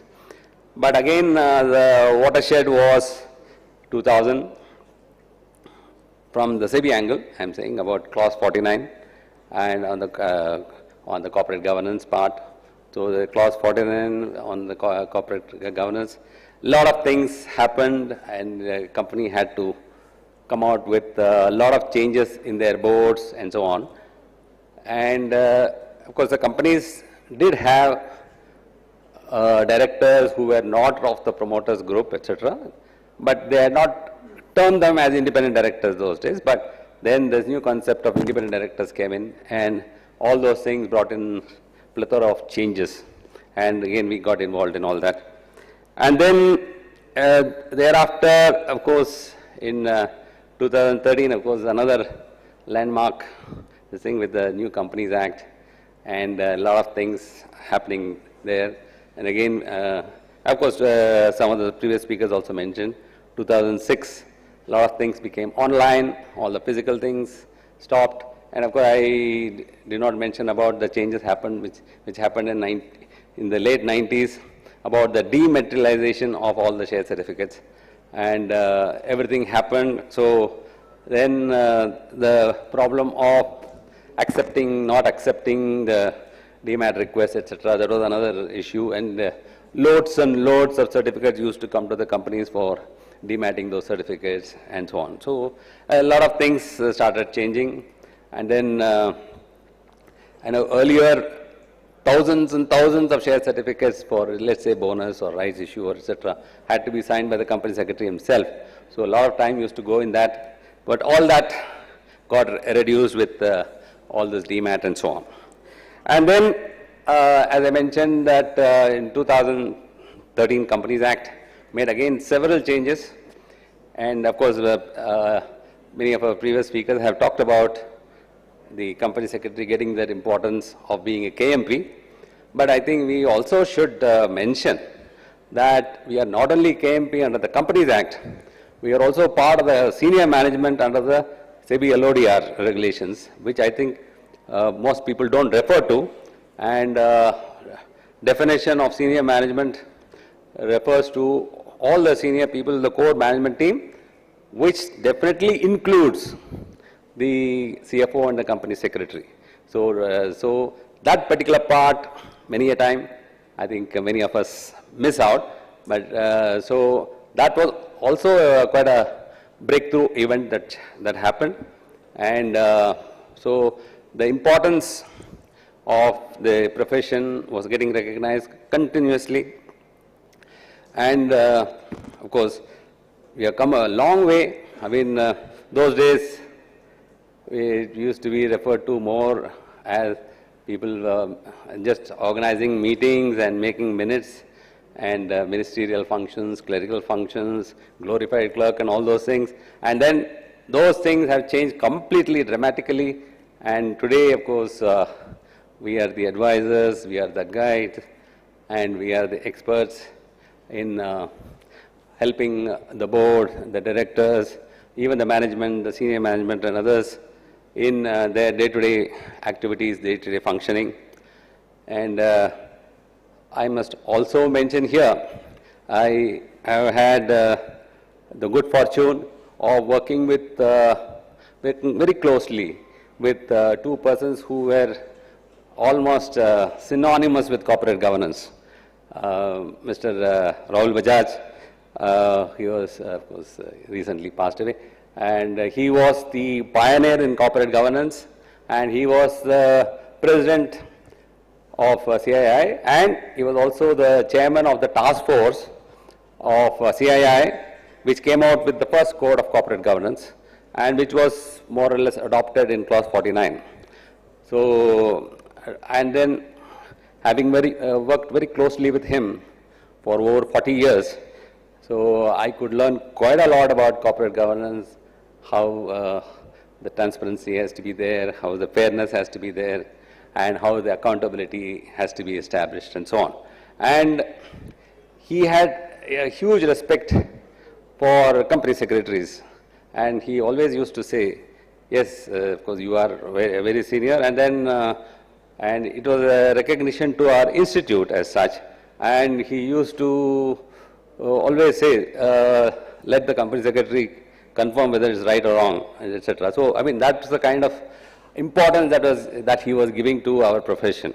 So, I think, and the other person with whom I was closely associated was none other than Mr. Naresh Chandra, who is also no more now, and he was also, of course, the famous Naresh Chandra Committee's report.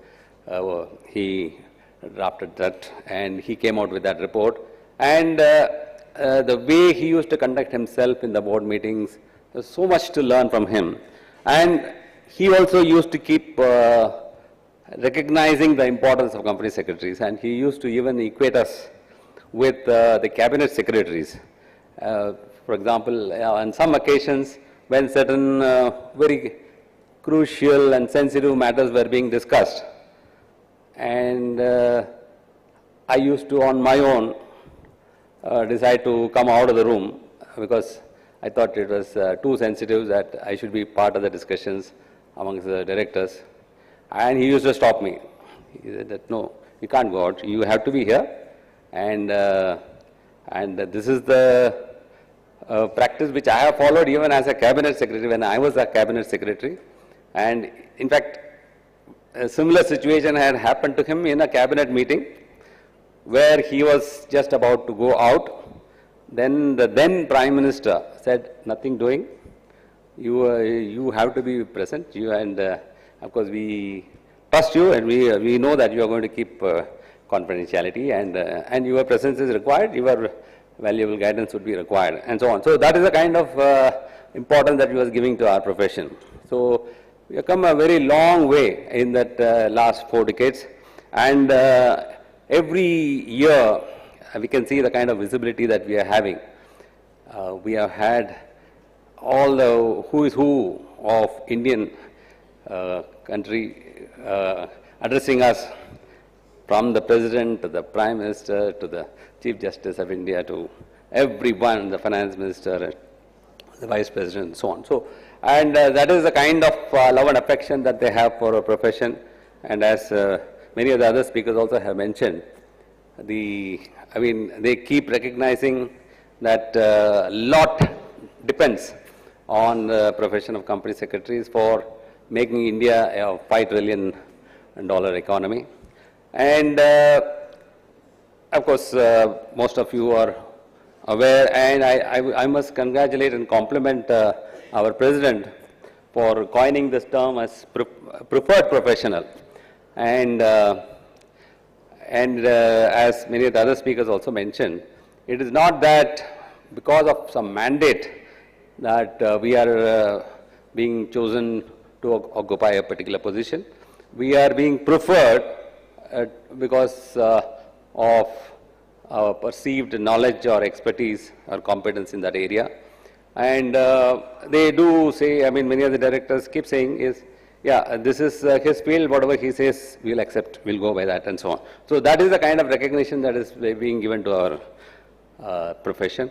And I might also just mention, many of us did talk about it, almost every 13 years or 12 years, certain watershed developments have been happening. And for example, in 1975, when the whole-time company secretary concept came in, and then maybe within 13 years, then we had the practicing company secretary part, and that also came in. And then in 2000, the year in which, of course, Pawan and I were there in the council, and I happened to be the president that year, we had quite a few anxious moments convincing the parliament and the standing committee there, and we had made a lot of representations, and then we wanted that secretarial compliance certificate part should become mandatory, and there was quite a lot of resistance from quite a few MPs, and maybe I won't like to name some of them, except that I would mention that one of them was from the Bombay. He himself, being a chartered accountant and MP, he was not in favor of making this mandatory. He said, why should it be mandatory? And if people want to use them, let them use it.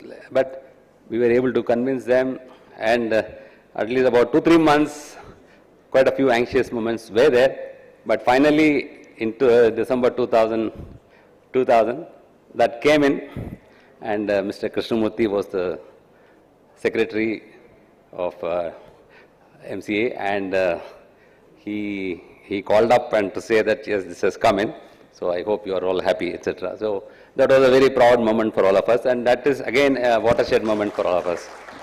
Yeah.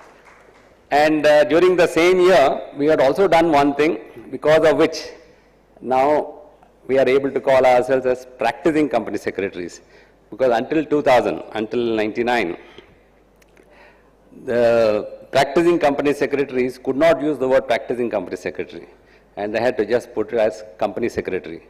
And there was always confusion, and people used to, when they used to say that I am a company secretary, because the signature was as company secretary.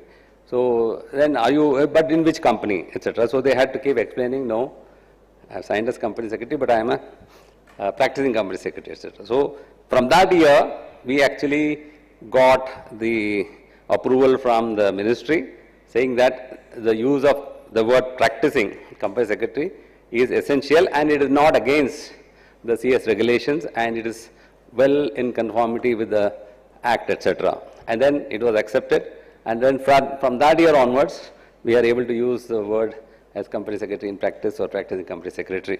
So that was also another important change that we came in. Yes. And the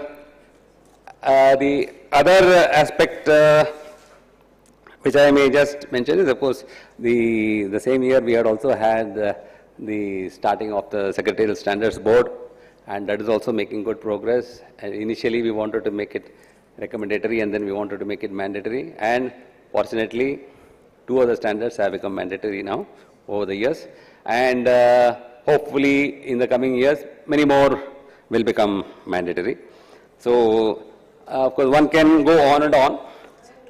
Yeah.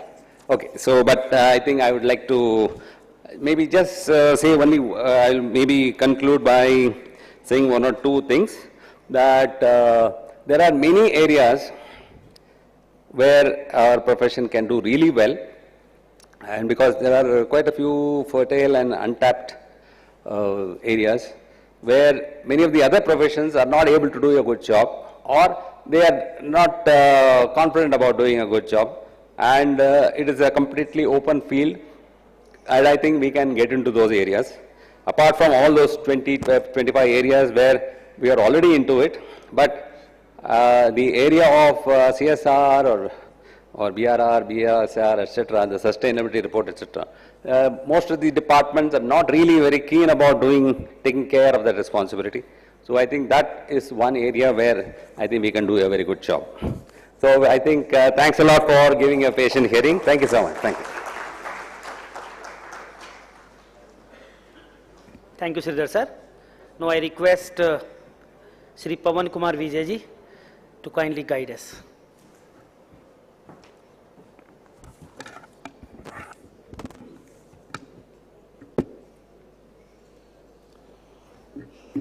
Good evening, friends. Good evening, friends. President Mr. Deshpande, my colleagues sitting on the dais and off the dais, and dear friends. Today's topic is very important.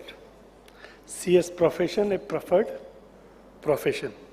And you are aware, when you talk about the preferred, it doesn't mean that you will get everything. You have some responsibility also.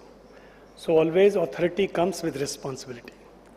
And our topic is evolution role of CS in New India, opportunity and challenges.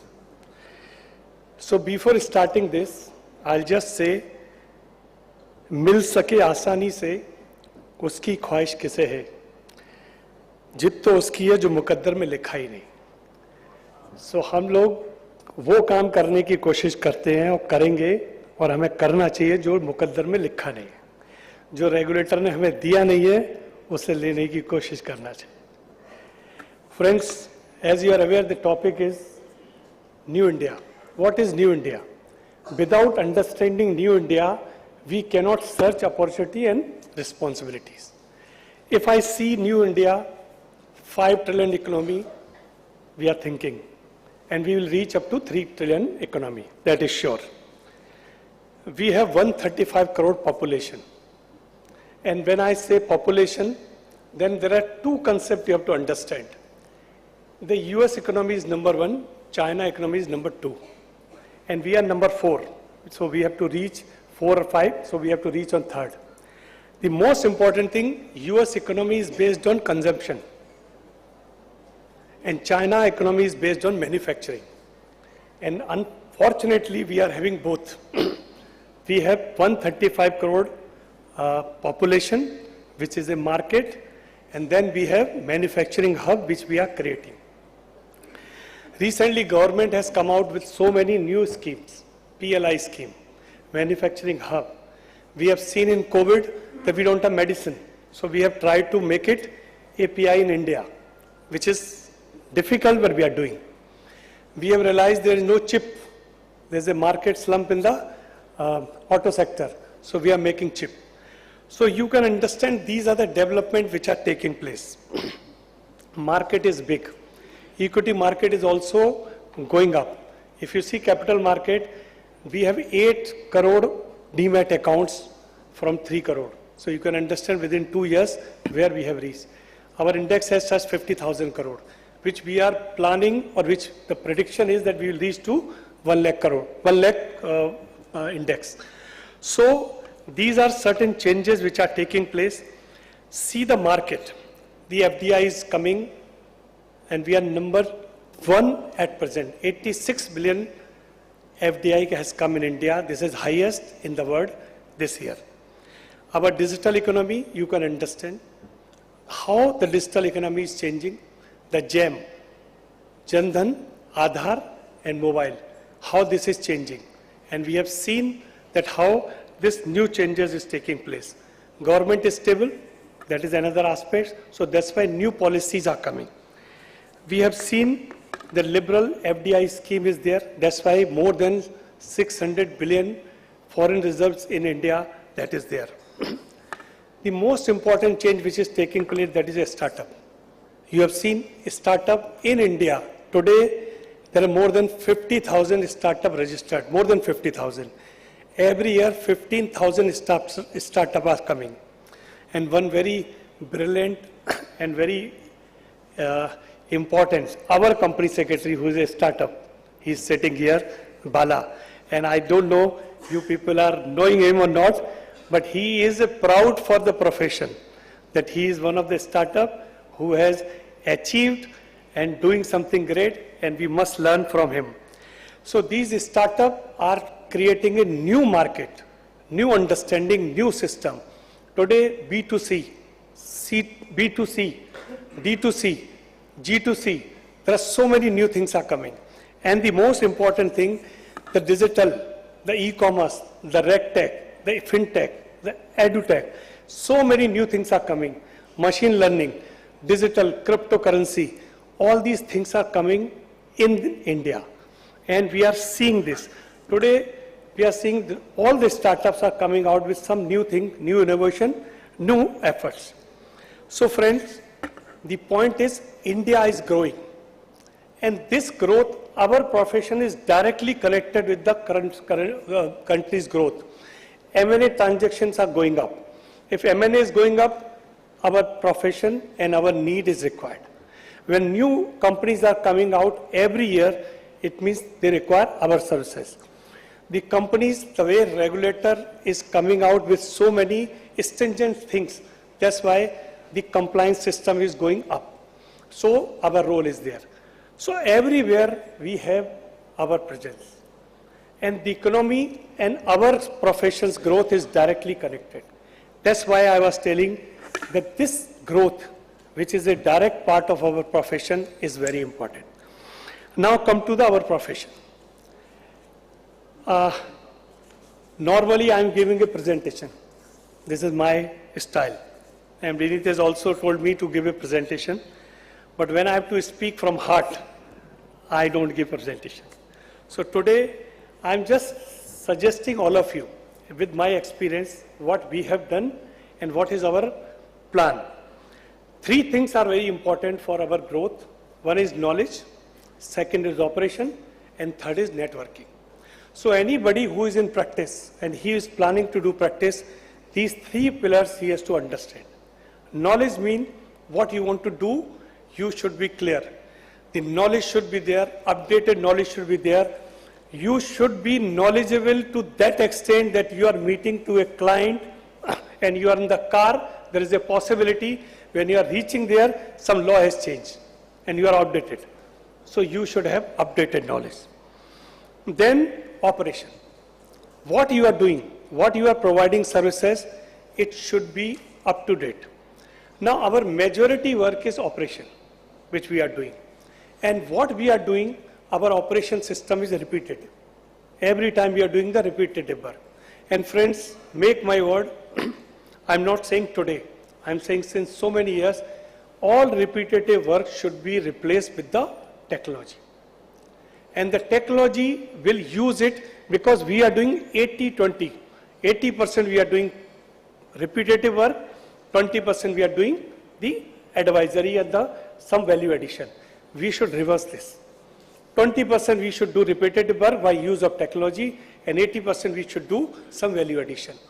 If you do this, then your position will be what you are desired to reach to preferred profession. Otherwise, these are only words in the conferences. So we have to do this, and we have to plan this. Now, we have two things. One is our core area, and one is ancillary to core area. Sometimes we have a dilemma, what we should do. We are a specialist or generalist. We are a cost center or profit center. We are section 203 wala admi or value addition wala admi. These are all dilemma. Dilemma has to remove that we are the value creator for the growth of the organization. I am not there just to sign something. If I am signing some paper, if I am doing something, it will give value to the company. That should be our motto in each and every aspect. Government is giving you power, you sign. We think this is our right. No, this is your responsibility. And this responsibility you have to convert by providing value addition. This is one important thing which we have to understand. Today you have seen NAFRA. Why it is coming and what is happening? Because government is not satisfied by chartered accountant, but you are not far away from that negative list. They are providing you various things, and if you are not performing, you will also come to the same line. I am not going to negative part that what is happening, but I am just telling that core area, ancillary to core, and hybrid area. What is hybrid area? M&A. The dispute resolution, the funding, all these things require mix and match. These are the things which we have to do. Next thing is technology. I am advocate of technology since 98 when I came in the council and he was there. And I remember when I was telling technology, computerization, IT, all the council members, including Dr. Narang, they were saying, "Ye pagal hai. ये हर समय technology की बात करता है." But we have done it. मुझे उस दिन पहली बार जब हम लोगों ने अपने रिजल्ट सारे तीनों इंस्टीट्यूट में फर्स्ट टाइम टेक्नोलॉजी के थ्रू हमने वेबसाइट पे दिए, that was the day we have progress in that way. So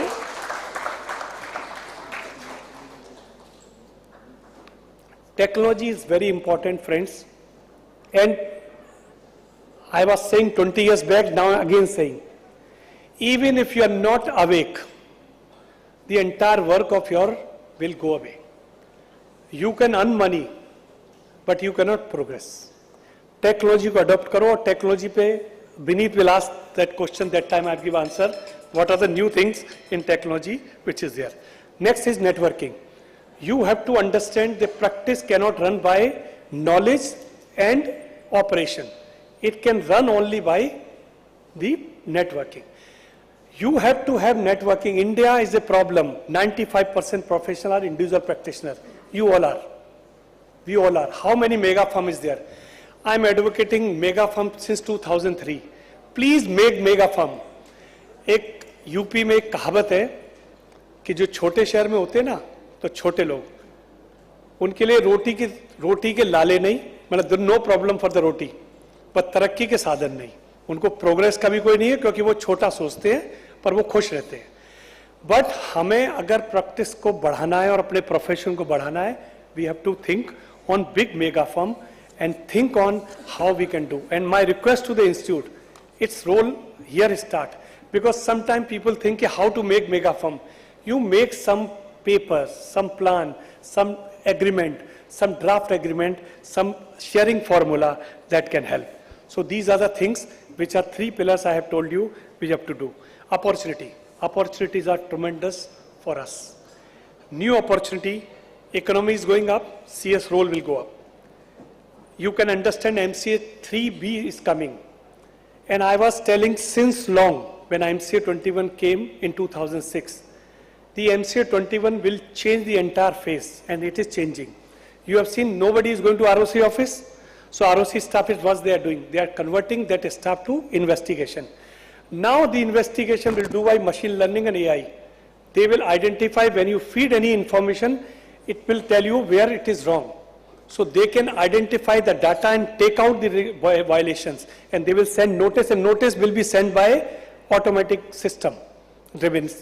So understand that this is a change, but what you have to do, you have to understand this change will bring new opportunity in investigation and inspection, compounding and the various other things. So whatever things are going out, it will bring something new. Understand and adopt this.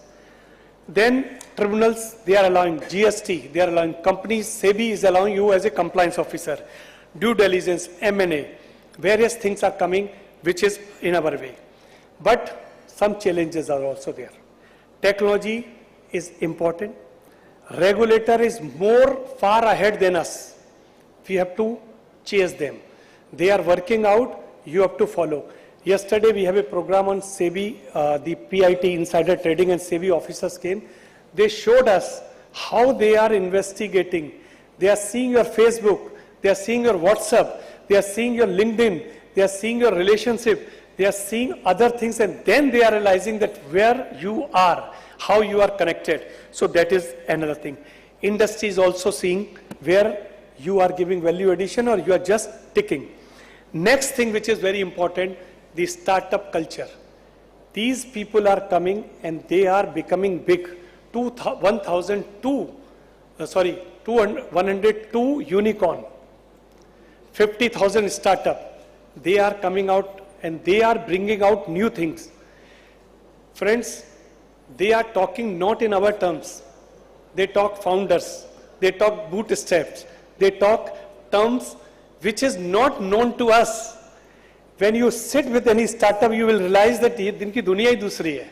इनको समझने की कोशिश करने के लिए you have to understand. And their need is different. They want different thing. Compliance system for them is different. It is not everything, but they want to follow this. And friends, one more thing is coming. Today what is happening, one startup is getting fund and then they are giving ESOP. And then that ESOP he is using for funding other startup. So this is chain reaction coming, and India will be the first, which is third number today, it will be first shortly in the startup business. At last, friends, I'll just tell everyone that we should realize that compliance, we are a compliance professional, and this I'm addressing to the institute also. Compliance should be 360 degree. We are saying we are a compliance professional, but we are selective compliance professional. That is wrong. If you will not encash this opportunity and catch hold, you will miss out this particular thing. Whatever efforts you have to do, and I'm witnessing that government has given, and I was a part of the committee, we made this in the secretarial report, compliance of all applicable law. But we have not done this, and we have left this opportunity to others. My request to council, even bus train is not left. You can encash this. Compliance of all applicable law, encash it. Whether you have a capable or not, you become capable. Please try to do this. That is one. Holistic and in strategic way. Then use of technology, I have told you. Then the most important, you become part of the board, and more with the relationship with the board, governance that you have to do. My last point to the council and the institute, we should create brand CS, brand ICSI, new area identified, and then you communicate to the members how they should do. Take advantage of our member, those who are in this area. Make SOP, make checklist, and do this. And then we have to understand there are some restriction in our profession. Please remove this. Big Four do the surrogated advertisement, and we cannot do. We have so many restrictions. Try to do this, which is restrictive, and we can use it for the benefit. At last, friends, we all should realize this point. The India is growing. Our profession is also growing. Our opportunities are also going up. Just we have to encash. And the encash will come when we will do some efforts.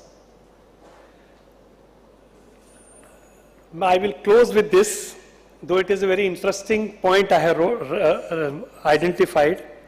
सोचने से कहाँ मिलती है तमन्नाओं के शहर, चलना भी जरूरी है और मंजिलें पाने के लिए. सो हमें एफर्ट्स करने पड़ेंगे. लास्ट में ना कोई संघर्ष ना कोई तकलीफ, तो खाक मजा है जीने में. बड़े बड़े तूफान थम जाते हैं जब आग लगेगी सीने में. Thank you very much.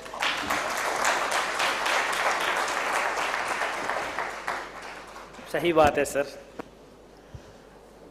ना कोई संघर्ष ना कोई तकलीफ, तो खाक मजा है जीने में. No I would invite Mahesh sir, the president from the city of presidents, as mentioned by our secretary in our inaugural address.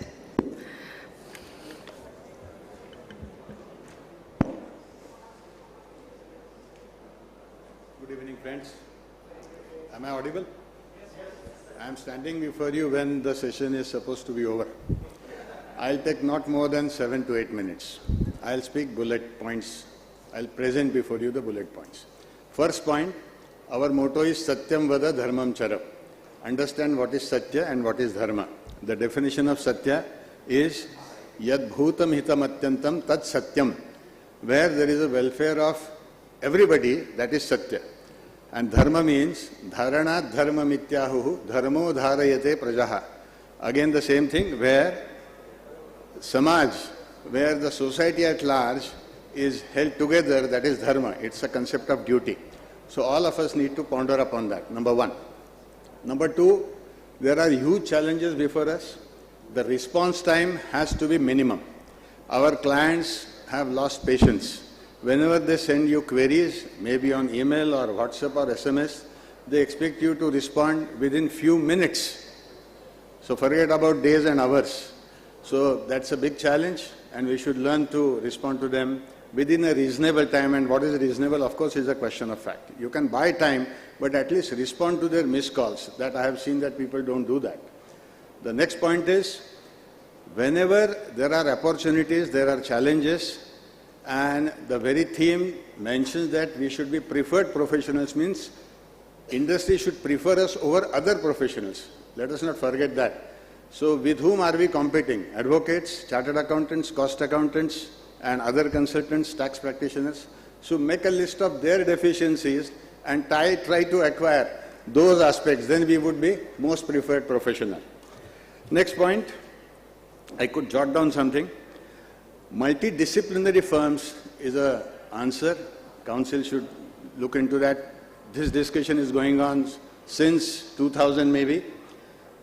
Council should allow firm of chartered accountants, architects, lawyers, valuers, insolvency professionals, company secretaries. It is a need of the hour. And unless we do that, industry may not prefer us as a professional because they are least interested in going to different professionals for GST X, for income tax Y, for your contract ad drafting. We should be able to deliver all the services under single window. So that is what is critical. I subscribe to the view expressed by Pawan that we should constitute mega firms. It's going to be a very tough time for a proprietor to meet the expectations because there are obvious limitations. I can't carry on research if I am a proprietor. But if I have a team, I can dedicate 1 or 2 professionals to do research. Everyday law is changing.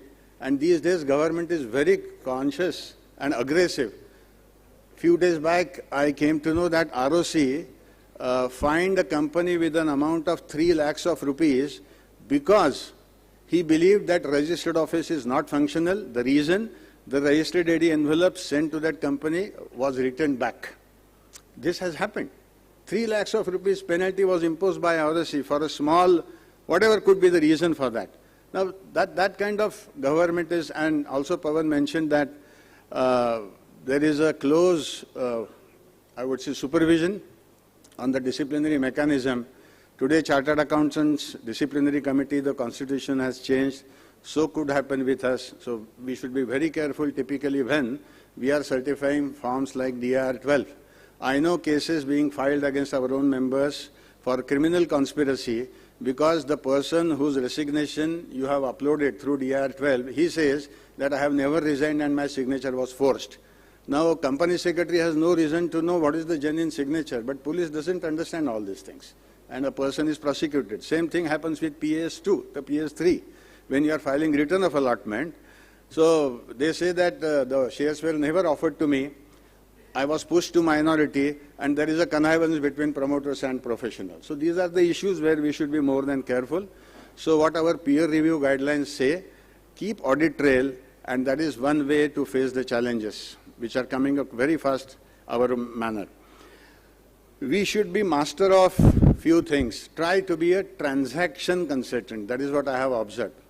See, I started my practice way back in 1988, when petrol was 8 rupees a liter, gold was 3,510 grams, and stock market index was 365. So a lot of things have changed. I have seen many ups and downs. In 1988, as somebody mentioned, we got the first statutory recognition, and I remember, Nisar Bhai is here, we resigned from the Central Council in the year 2005-06. Myself, Nisar Bhai, Dr. Israni from Mumbai, and Bipin Bhai Acharya, because we were not given exclusive recognition for certifying forms. So we could gather that courage to fight against the central government, and 4 of us, we resigned as a sitting Central Council member. To face a challenge, you need to take a holistic view and don't get bogged down by what will happen. There are problems and issues which we all face, but then we should be courageous enough to face the situation. There is no point in communicating within the WhatsApp groups. The proper forums are always there.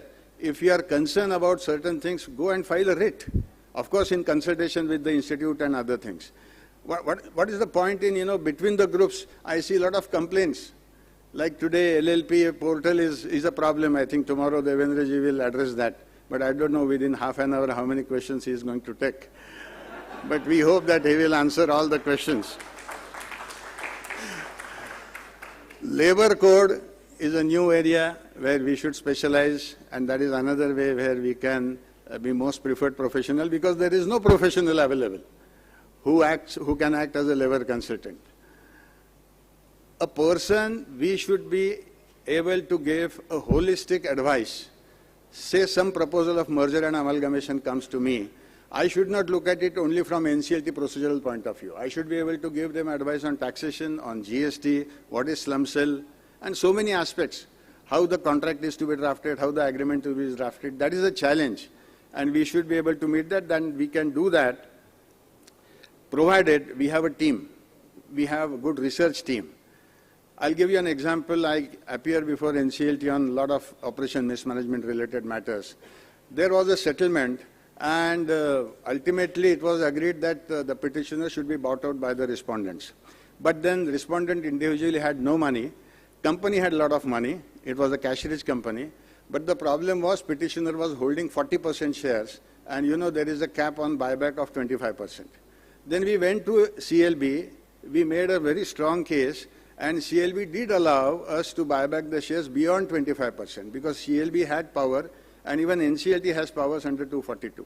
So this is something which we should look for through our research mechanism. I could quote a couple of cases, and CLB was convinced, and they allowed us to buy 40% of the capital, paid-up capital by the petitioner, and that too in installments. We agreed to pay them in 12 installments. So these things are possible, provided we study the cases, and for that we need to have a team. So these are all the issues which we are all facing as a professional. But again, IBC is a good opportunity, but let me tell you, believe me, that it is not one man's job.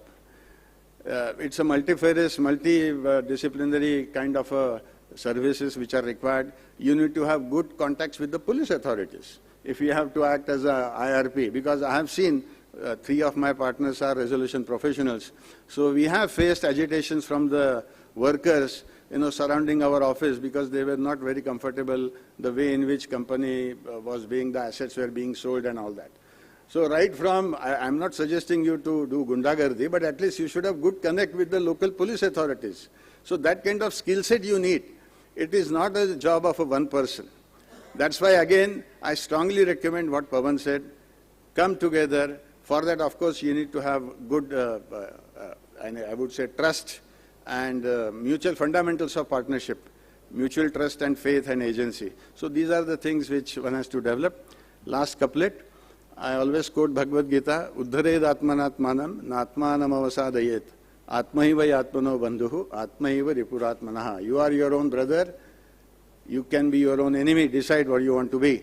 Nobody else is going to come to your rescue. Uddhared Atmanatmanam. You have to uplift yourself. Thank you very much.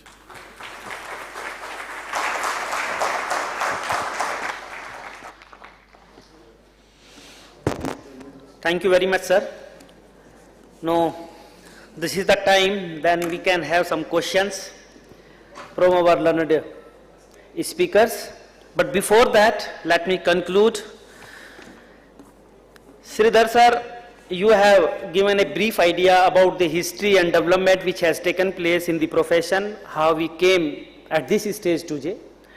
My first question, may I ask you that today what you see, what kind of the creative and innovative skills, set of skills particularly a company secretary should possess, develop or strengthen or sharpen, whatever you say, to be relevant in the industry or to be, in the employable, what you say. This is the first, because you have taken through that route, and in the current scenario, sitting in the corporate, knowing the issues, what is your point of view, sir? State. Yes, sir.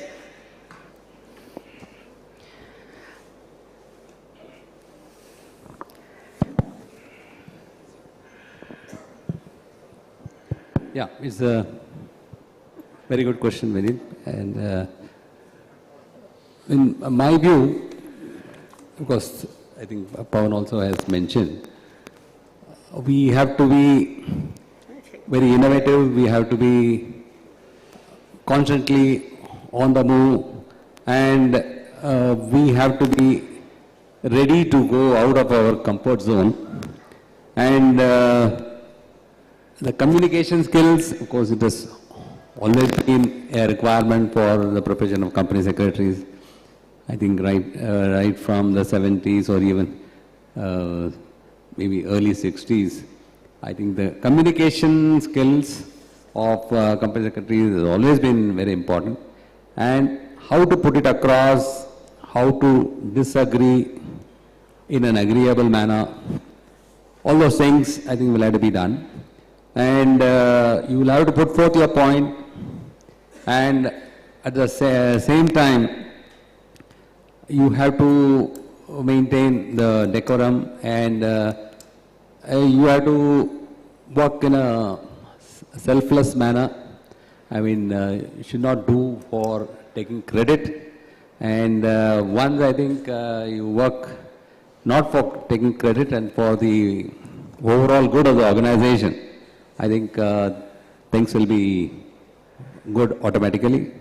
And the pursuit of excellence is always required. The more the things change, more the things remain the same. So those rules will continue in the sense you have to continuously pursue excellence, and unless you do all that, I think you won't be able to make a real mark. Thank you, sir. Yeah. Sir, technology has changed our life. As we have discussed in this session also, Pawan sir has highlighted the way the artificial intelligence and things are coming. If we talk about from the professional point of view, particularly practicing company secretary, going, because I am a practicing company secretary, so probably I understand what kind of the concerns we people have. Like two concerns, sir. One, I am coming to Mahesh sir. I would like to understand from him that he has given a lot of input to us, that what kind of, ethical standards and the working we should have it, that by which we can improve our working and avoid the actions from the regulatory bodies. So first is, Mahesh sir, I would like to know from your side, you have seen in the past, before going to the e-adjudications and e-mechanism of the MCA, there have been certain notices. Even the technology-driven platforms has provided the various SOPs and e-forms, but still the members are getting the notice you have seen in the past. So this is a concern of the members across India, of the fraternity particularly. And when I said we are in conference, we are here to do the Chintan and Manthan, where what has wrong gone, right? We have to understand that, sir. So we want to understand from you, how to guide them, what kind of the SOP we should develop, what need to be done by which we can avoid this kind of the actions from the regulatory bodies. So regulatory changes and coming back and firing back to the professors, particularly last few years, has been a matter of concern for all of us. So we seek your kind guidance on that, sir. Hope I am able to make my point the way the scenario is going on. Let me put it this way. Unfortunately, in our profession, till 2006, there was a provision for no more undercutting in fees. But that clause was removed in the amendment of Company Secretaries Act 1980. Unfortunately, what has happened is, in order to get more and more assignments, some of our members, they started quoting very low fees. And then their argument was, within such a small fee, how can I spend so much time in giving proper certification? See, this is a self-defeating argument. Nobody has asked you to reduce the fees beyond the limit, but you do it on yourself, and then there cannot be an argument that I did not pay attention to so many things because I was getting only 2,000 rupees or 5,000 rupees. So number one, never ever go for undercutting. Charge the kind of fees which you think fit and spend sufficient time, be it a certification of MGT 7 or DR 12 or PAS 3 or whatever other certifications you have. The other day, one of my clients wanted to incorporate a company where some Chinese were the promoters. Then naturally, I must think twice, because recently government has issued notices to professionals who were involved in the promotion of companies where Chinese businessmen were involved. Now you have to develop your own checklist. I'll give you a simple example. Before you certify DR 12, when a resignation of a director is being uploaded, send an email to the person whose resignation you are uploading. And only after he confirms that he has resigned, then only upload the form. That's the best way to avoid all these consequences of criminal conspiracy. I can go on talking like this. Thank you. Pawan sir, you have, beautifully explained the very theme of the today's deliberation, that new India, and what kind of the opportunity we seek in this new India. Investments are coming. We have seen that the number of opportunities has been knocking to our doors, but how to take that? So it is the technology which has changed the life, sir. So you have also touched upon technology, and everyone here knows the way you have driven many things through technology. So what is new in that, sir, which can help we company secretaries or professionals at least to, to take over all those opportunities and, take the advantage of this in the terms of opportunities? And what challenges you see in that? How many people, hello, how many people are using Alexa at home? Everybody mostly. आपको कैसा लगेगा कि आप bathroom में नहाने गए हो और आपको मालूम है कि मुझे एक क्लाइंट के लिए रजिस्टर्ड ऑफिस चेंज करने के लिए डॉक्यूमेंट बनाने, आपने अलेक्सा को बोला, Alexa prepare a document for change of registered office from this company from Delhi to Bombay. जब आप ऑफिस पहुंचोगे, आपके सारे डॉक्यूमेंट रेडी हो जाएं, कैसा लगेगा? We are working out on this technology, and we have reached to the prototype thing. What we have done, all the compliances we have created in a system by using AI. So the data is there. So there are three things which are required. Number one, the data you have to fetch from the system, that is MCA or any other public domain. Then your own system where informations are there, and then you have to upload. So you are saying name of the company, say for example Reliance Industry, कि Reliance Industry में इसका registered office change करना है. वो data fetch करेगा, तुम्हारी data से match करेगा, और उसके बाद when you are reaching wherever after 10 minutes or 5 minutes, documents are ready, you can check, upload. How this is a feeling? Now this is happening and we are working on this. So the point is, you can realize where is your role now. This is one area which you can feel fearful tendencies कि ऐसा होगा क्या होगा, but ऐसा हो रहा है. Compliance management, which is now, because government has made everything very simplified. So the compliance will be easy, but non-compliance will be impossible. So you have to understand, non-compliance will not be there. They will detect, they will do it. But that everything should be 360 degree. So profession of company secretary should be ready to adopt these changes, adopt technology, and enhance your scalability, enhance your position. So this is one area where you have to work hard and not work hard. You will not work hard. Whatever available in the market, use it. And use it, replace your 80-20, the procedural part. And Very you true, will sir. grow, your profession will grow, and your income will multiply. Thank you very much. In nutshell, we can say that technology are taking on our lives. You know, like we are talking about evolving role of company secretaries. Along with the technologies are evolving, our role is changing very fast. And we have to accordingly change. We have to see, and it remind me the vital software somewhere developed 2014 in Hong Kong somewhere, sir, which talk about how the board should take the decision, how the investment decisions should be taken. It is complete in artificial intelligence software. And this is happening at MCA level, we have seen in the recent past. They have already started doing scrutiny through an artificial intelligence software they are using, based on the certain parameters, right, sir? So the technology is something which is also making a pressure on us to speed up, because we have to take decisions fast. We have to sign off, the things very quickly. But we have to be pragmatic at that point of time. We cannot compromise on the quality of the delivery of services, otherwise there is another fallouts. Then we cannot compromise on the governance and innovations. So I think this is something which we have done from our very, very senior and,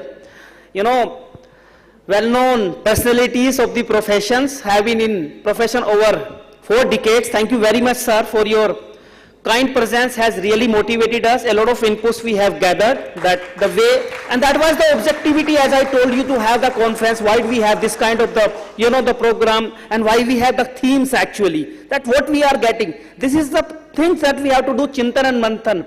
The point to ponder, point to homework that we have as a council, or the new council to come, they have to take it, that what kind of SOPs to be built up. Because together we can change the things. If we are not working together, probably whatever may be the insider issues, we will lose the sign. And the people who have given this profession to us, sitting with us today, they are still with us, they are guiding us. It is our responsibility to take it forward, innovate, excel, and then, move further. Thank you very much, sir. Now, I would request Institute to kindly do the honor presenting Shahid Ki Beti certificate to the esteemed speakers on behalf of the Institute and all participants and all my friends and colleagues participating in this session through video conferencing, sir. We are also having more than 1,000 members who are participating in this session. And I'm so delighted and happy, sir. Look at the session. In hardly PCS conference, I also have seen in the evening session at 6:30, sir. Hardly will find such a heavy numbers. So thankful to all of you, the participants, particularly who have been here, have been part of this deliberation. This is really too good. It inspires all of us. Sir, I know the time is not, because we started delayed little bit this date. So please do the needful. Thank you, Vinit, sir. Thank you. I have only a one line for all of you. Here's to those who inspire you but don't even know it. So thank you so much, sir. You have not only told us the insights of the topic, but also the practical lessons of the life and the practice.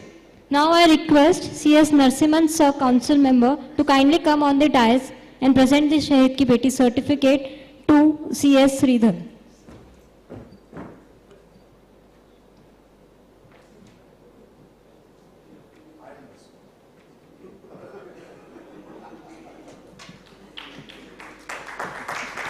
I request C.S. Hitendra Mehta to kindly come on the dais and present Shahid Ki Beti certificate to C.S. Pavan Kumar Vijay.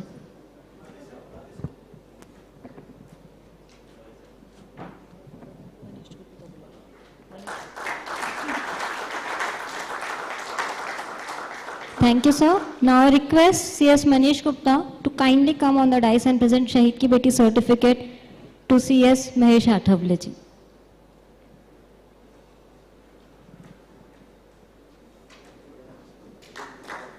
Thank you, everyone. A big round of applause for all the panelists. Thank you so much. We are immediately starting the second technical session.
Now we have another session, the last session for the day, Strategic Options for New Decade.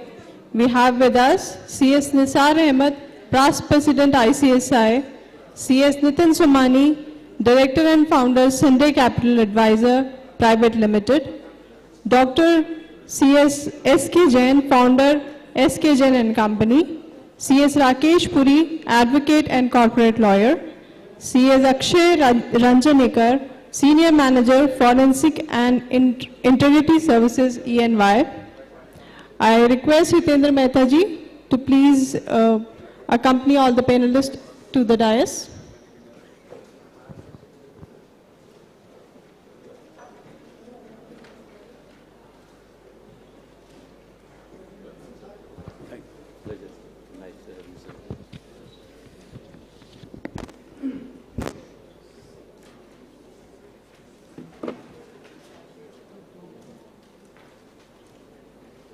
A very good evening to all of you. After very knowledgeable session, enlightening session on opportunities for PCS by three learned past presidents, Pawan Vijay ji, Mahesh Athavale sahab and J. Sridhar sir, we have another session on opportunities, but we'll be talking about opportunities in different other areas for practicing company secretaries. And the theme of this session is strategic options for practice in new decade. So in a way, we are trying to start our homework today for the next one decade. So I have great pleasure in welcoming my fellow speakers, fellow panelists on the dais. We have with us a very distinguished past president, Shri Nisar Ahmed ji. Warm welcome to you, sir. followed by we have CS Nitin Somani ji, Director and Founder, Sunday Capital Advisors Private Limited. We have very learned senior member, CS Dr. S.K. Jain ji, Founder of S.K. Jain and Company. And then we have CS Rakesh Puri ji, Advocate and Corporate Lawyer, who is a very prominent name in the areas of SEBI and appellate tribunals. So I'd like to request Manish. Yeah, I'm sorry I missed our one speaker's name. CS Akshay Ranjanikar ji is with us. He's Senior Manager from E&Y. He is into Forensic and Integrity Services. So Forensic Audit is also one of the sub-topic of this session we are going to cover. So in the beginning, I would like to welcome all the dignitaries by presenting them Angvastram and Planter. So I'd request my Vice President Manish Gupta ji to please come on the dais and present Angvastram to Shri Nisar Ahmed Saab, our past President, in 2012-13.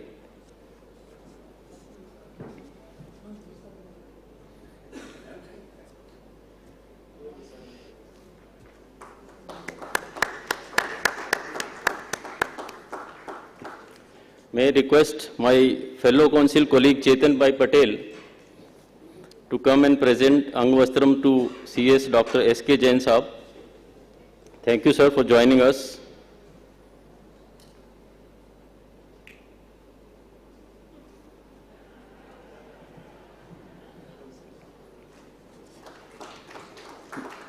May I request my council colleague V. Narasimhan, sir, to please come and present Angvastram to CS Rakesh Puri ji.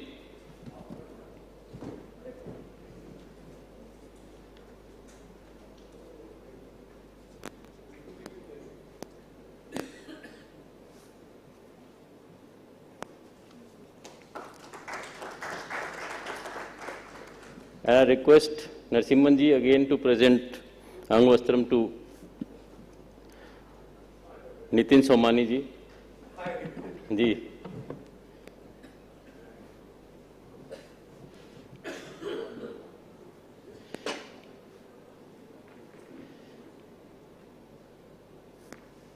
Next, I am going to request Bala Subramanian ji to please come and present Angvastram to CS Akshay Ranjanikar.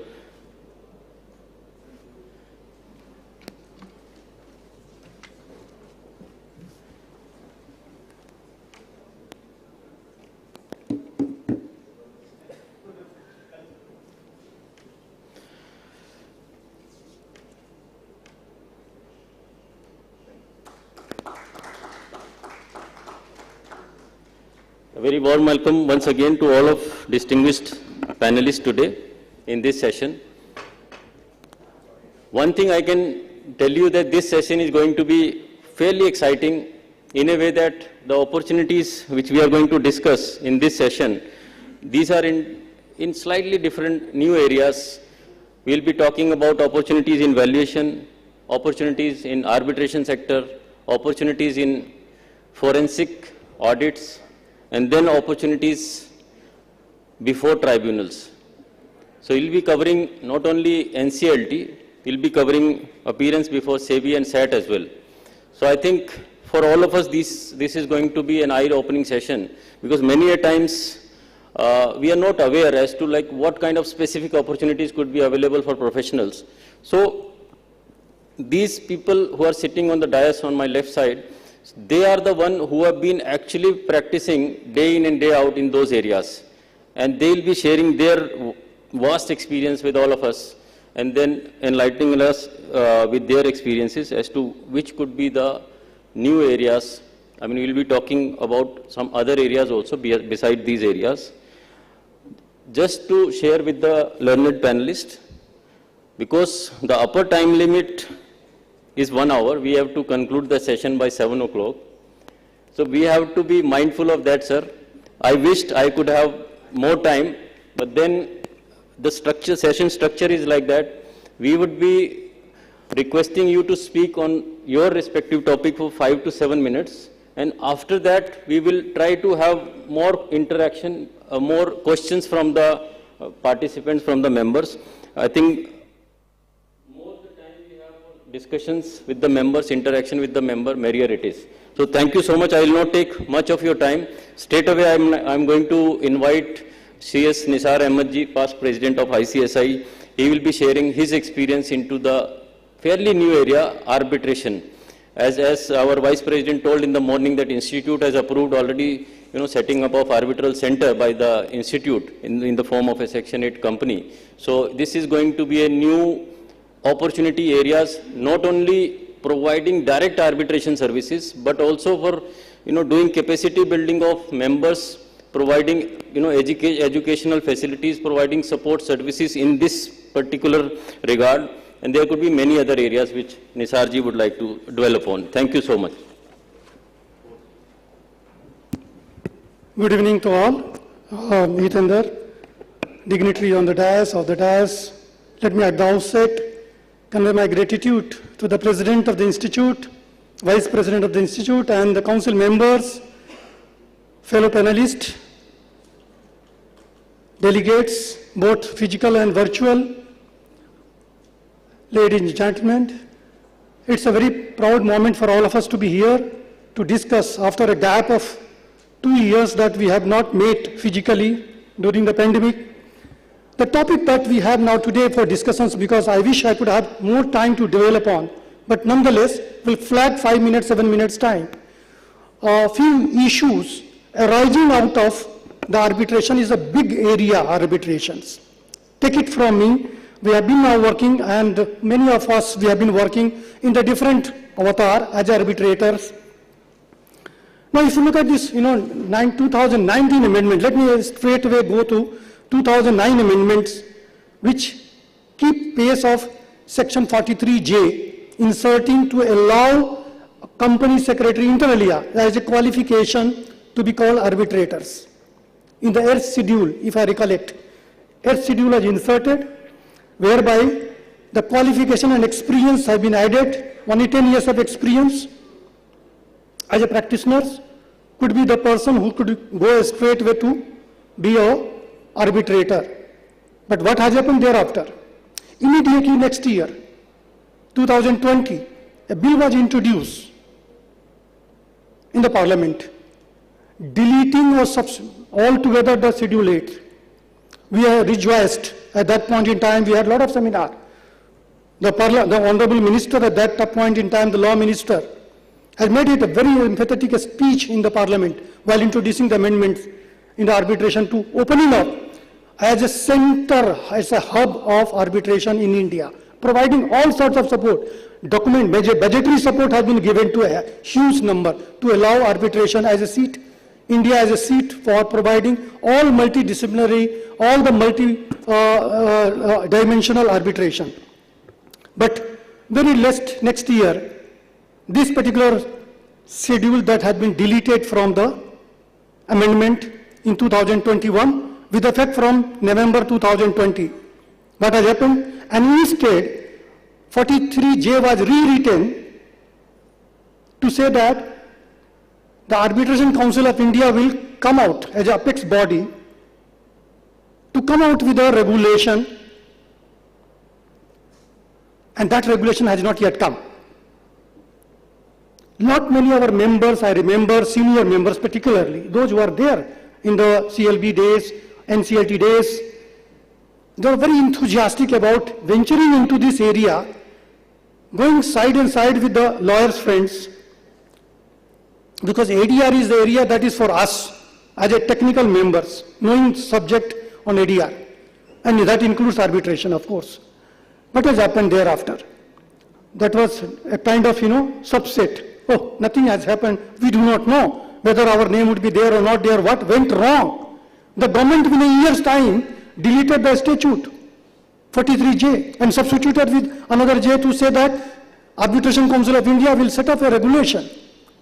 Now that regulation has not yet till due date not yet been notified. Now here is the question for the institute to impress upon the ministry. A close interaction is required to have a regulation in place, because multidisciplinary regulations required and arbitrators required to take care of commercial aspects, various aspects, I can tell you little later. So here is the issue, the law minister to be impressed upon and the ministry to be impressed upon to come out with a regulation, because that has already been now more than 1 year has gone and we are not in a position to have seen the light of the day. That is one area to keep pace of the arbitration as far as the company secretaries particularly is concerned.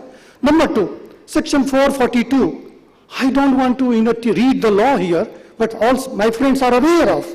Those who are particularly practicing before the NCLAT or NCLT, I can see doctor is there and there are very many, I mean sitting here in the audience or in the virtual modes. 442 was inserted in 2002, 13 amendments. What is this? This meant for mandatorily referring to the matters pending before the central government, the National Company Law Tribunal or Appellate Tribunal, to the arbitrators for arbitration, mediation, conciliation.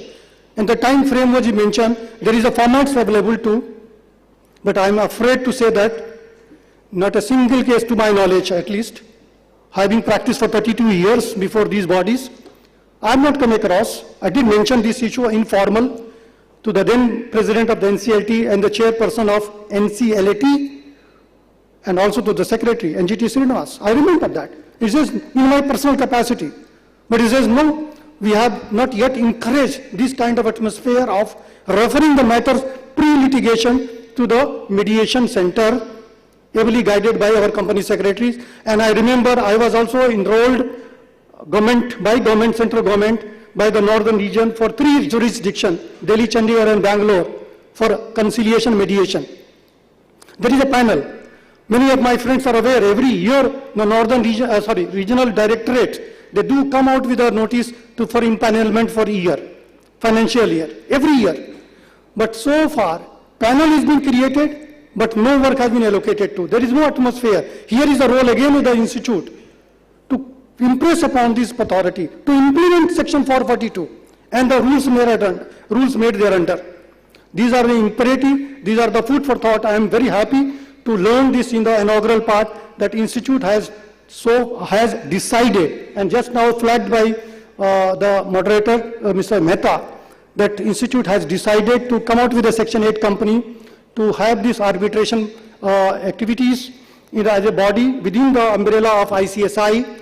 I will suggest one more thing to August Council, led by the President of the day and the Council members present here, Vice President is here. There is one institution has come in December 2021. If really we wish to come in the arbitration proceeding, we must be knowing what is happening every day. What has happened? In December 2021, one institution has come in Hyderabad, International Arbitration and Conciliation Mediation Center. Just 6-month-old baby. You know how much cases have been now referred to? 50 cases have been referred to, and $400 million cases have been decided in 6 months' time. Why? Because the credibility with these institutions, people are going, because judges are there, Supreme Court judges and High Court judges are there associated with. So this kind of system has already started happening, mediation, ADR mode. If at all we are really in isolation, we should not work. My endeavor would be, if you have decided the seat of arbitration, Hyderabad, must discuss and kind of collaborate with IAMC, International Arbitration and Mediation Center, Hyderabad. Have a collaborative approach to deal with the subject, with this kind of, and having a kind of technical support. Here is the judicial members. Judges are there mostly. Judges are there, judicial member. But technical members can also assist as a technical member. Arbitrators, technical arbitrators. So here is a very huge round. I tell you, 53,000 cases have so far been dealt with by all small cases. PSUs and Government of India's big litigants. What is required for arbitration and mediation and conciliation? The contract law required. Every day we have been now signing a contract, deed of contracts. Most of us, we have been dealing with the corporates, dealing with day in, day out, drafting of contracts. Make a seat of arbitration in Delhi or in the jurisdiction where you fees, India would be the jurisdiction. So draft in such a way that to help, because here is a very low cost kind of thing. So arbitration and mediation conciliation ADR is going to be order of the day. Time has come to move out from the conventional practice which we have so far been seen, as mentioned in the earlier session. Artificial intelligence, machine learning, they are going to replace the man kind of things. 90-80% works are going to be. And here is the only 5 points the government of India has picked up for machine learning to go for 206 notice. Quickly, I don't want to deal because of time. The third point I would like to see, SEBI has now come and asked stock exchanges, NSE, BSE and other national stock exchanges. What? Arbitration. Many of us, I have been serving for last 5 years with them, not now, but I've served for 5 years in the northern region for both BSE and SE. Lot of matters are coming. And it takes only 3 to 4 months time, 3-4 sittings, not more than that, to dispose of the matters. Idea is to, come and develop, listening the litigants, both the sides, and deciding and passing an order. That is the way we have to skill set to develop. Many more things to happen. I am sure the institute has, I flagged a couple of issues, maybe time, since I am sitting in Delhi, as and when the institute require, I can help in coordinating with these kind of institutions. Because government is also keen, all PSUs, like a scope complex, a scope we have a lot, arbitration center, and I am very happy that institute has now picked up this kind of trade of having an arbitration center. With the help of all the chapters and regional office or these places, research institutions, which we have developed multidisciplinary, arbitration center seat could be, very well work together in tandem with a lot of agencies, and therefore we can move hard in the times to come in the arbitration, mediation and conciliation ADR mechanism. With this all, I flag this issue, compliments to the institute for picked up these discussions for today's National PCS conference, and I'm very happy that they have picked up my name for the purpose of discussing in the brief on this subject. Thank you once again to institute. Thank you all very much. Thank you my friends, those who have been now listening to me through virtual mode, for this opportunity being given to the institute. Once again, very thanks to each one of you. Thank you. Thank you so much, Nisar sir. I think what is heartening to note is that Nisarji is himself practicing company secretary, and he has been practicing arbitration matters for such a long time. He has a great experience in that. So he is an example that how practicing company secretaries can actually get into arbitration. I think your suggestion which you have given, sir, will definitely take this up, and will compile all these suggestions and maybe take it in the to the president to deliberate in the council, sir. Next, I am going to invite Nitin Somani ji, who is director and founder Sunday Capital Advisors Private Limited. He will be speaking on opportunities into valuation.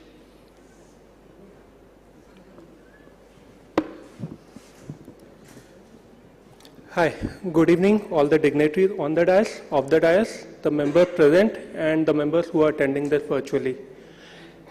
Valuation. This is one word which had formally come into the Companies Act in 2013. Thereafter, after a cooling period of around 6 years, the rules were framed around it, and in 2019, the valuation practice came into picture. Valuation practice, as we all understand, is something where we have to derive the valuation, but valuation is for various instruments and various properties. Valuation can be done for securities or financial assets. Financial assets may include options, warrants, or convertible or non-convertible securities also. Then there are other properties which can be valued, which are plant and machinery and land and building. But we won't be touching the plant and machinery and land and building over here, because as a member of the institute, we are more concerned with securities and financial assets. Under securities and financial assets, again, if we come to it, valuation is a very vast domain. There can be a situation where valuation is being done for private transaction between two parties. There can be a valuation which is being derived for an actual infusion of funds in the company. We have to actually value the enterprise value. There can be valuation where you require it for regulatory purpose, be it NCLT or any other court-related matters. So all these aspects are covered under valuation. Now, how to undertake a valuation? This is again a tricky question. Most of us we draw down a spreadsheet into Excel, put certain number, derive a DCF, cash flows, do a market comparable, and then issue a valuation report. But this is not just valuation. Valuation is much beyond that.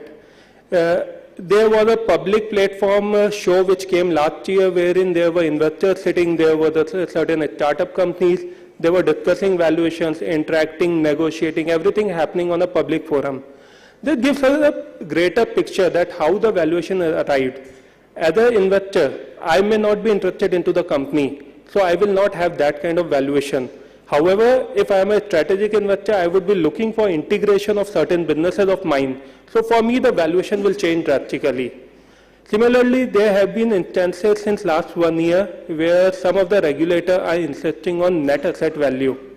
Net asset value, again, is a tricky question because net asset value may include certain things and may not include certain things depending on the definition which is given under Companies Act. Then these regulators, they also believe, which is also a fact, that if there is a net asset value, there is a value lying in the company, how can the shares be sold below that value? On the other hand, there are various companies which are either traded at a multiple of NAV like banks and NBFCs, whereas there are various other operating companies which are valued at multiple to their earnings, be it EBITDA, profitability or these kind of things. So again, we have to keep a separate benchmarking for each kind of company. Now, whether weightage has to be given to NAV, not given to NAV, these are different concepts which we have to apply on case-to-case basis. Then we are also practicing professionals. So being practicing professional, there might be a situation you are taking care of their compliances in terms of certifications, and it might be possible you are also helping them in structuring. Simultaneously, you are also undertaking a valuation. These kind of situation might lead to conflict of interest. We should always address the question of conflict of interest because otherwise it leads to a greater challenge in future. Then the valuation, if you are doing a valuation today and there is a dispute, I think before this program also there was a discussion on that if a dispute comes, it is always the professional who is being caught out first. Into valuation, you will face these kind of challenges not today, but once you issue the valuation report, these challenges might come after 2 years, 3 years. And being a financial related matters, all these matters go into EOW or ED or these kind of forums. So it is very critical that you maintain each and every digital trail of what document you have taken. The most important in this, when you issue a certification, say any ROC form has to be filed, the certification is being done after the event has happened. However, into valuation, you have to first undertake the valuation, then the transaction happens. So you should be more cautious about each and every document which you are taking, the certification, the management representation, all those should be thorough. And it is not just you do a valuation and then close the papers, you have to back it with a research also. It might be possible you have to go with a subscription for Reuters, Bloomberg, or a smaller subscription like Capital Line. So there should be a database which is backing up your calculations.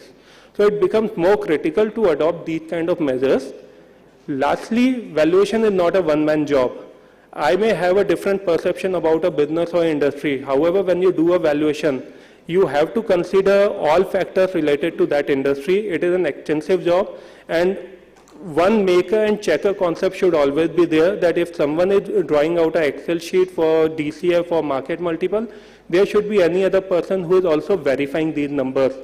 Because ultimately, these Excel sheets will always form the basic backup document for you. One, valuation is, we always say valuation is a science or an art. However, we always say as a valuer, it is a mix of both. There can be systems which may calculate a value, but system will calculate a value based on certain precedences or your data availability. However, when you actually value a company, you also have to give certain input from your own end. If everything would have been run through a system, then there would have been no trading in the stock exchange, because a Reliance being traded at 2500 may be fair for me, but may not be fair for the other party who is sitting on the other side of the counter. He may always believe that the price may move up or down from here, and that is the why trading happens. There are various research analysts who give their own valuation report, their valuation estimates. So that is the reason why two valuers will always give different valuations. So we have to keep all those things in mind. Further into valuation, we foresee that a lot of drastic changes will be coming.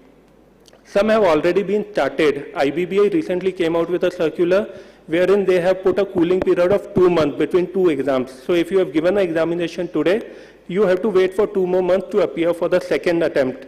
So these cooling off periods will act as an entry barrier and will also improvise the quality of the professional, because if you are coming with a thorough review after 2 months, if you have not been able to pass in the first attempt, so it improvises and improves the quality of the professional also. Going forward, we believe that valuation will obviously come out as a different branch of profession completely. Like today, if a person is practicing as a company secretary, he cannot practice as a chartered accountant. The same thing will happen with valuer also. This is a very niche and a new upcoming industry which is seeing a lot many changes. So once, maybe 2 years, 3 years, 5 years down the line, I cannot comment on that, but valuation has to be seen as a separate professional, because this requires a complete different setup, requires a team of 5, 7, 8 people, requires a research database. All those things have to be integrated to become a good valuer. And probably this is the reason why the top valuers in India or the international valuers, they command a very high premium in terms of fees and the services what we provide compared to other valuer who is working in the same segment. So these broader aspects we have to keep in mind while pursuing the profession of a valuer. Thank you all. Yeah, thank you. Thank you so much, Nitinji. I think you have substantially covered so many things about valuation. I think there's draft valuers bill 2020 is still under consideration. And when it comes, then the valuation profession will be more, evolving and more developing that time. As you rightly said, in Shark Tank, we saw all how valuation differs. If you are an entrepreneur, you see a different valuation picture. If you are an investor, then you have a different perception altogether. There is lots of subjectivity, and rightly pointed out by Nitinji that whether it is a science or an art. So I think it has to be a scientific, way of, doing valuation, so that we can somehow reach near, approximation near some figures which can be acceptable to both the sides. Without much ado, I'm going to request CS Dr. S.K. Jain ji, founder of S.K. Jain and Company, and he's been past Central Council member of the Institute as well, way back in 95, 97. So, sir, it's your choice, sir. So, Dr. S.K. Jain, sir, he will be speaking about opportunities before the NCLT and NCLAT. Respected dignitaries on the dais, fellow delegates, there are vast opportunities now for practicing company secretary to appear before NCLT and NCLAT. Why it is so? Earlier, we were appearing before company law board, and we specialized in operation and mismanagement. Now, operation and mismanagement has taken complete back seat, and the insolvency matters are being heard on priority. After enactment of IBC 2016, the scope in practice has tremendously increased. And I tell you, in income tax practice, earlier advocates dominated the field. They were replaced mostly by the chartered accountants. Now, it is a very good opportunity for the practicing company secretary to enter into specialized practice that too I suggest before NCLT and NCLAT. During last 2 years, during COVID period, when virtual hearing started, I'm telling you, I've been appearing before almost many benches virtually. I appeared before Allahabad bench, Bangalore bench, Amravati bench, Hyderabad bench, Bangalore. So, and sitting in our office, you were doing your work and also appearing virtually before many benches. And the scope is very vast, because as a practicing company secretary, If you become IP, then you can become interim resolution professional, you can become resolution professional, you can become liquidator, and you can do all sorts of work. There was no scope earlier at all, because official liquidator takes to different high courts were doing the liquidation work.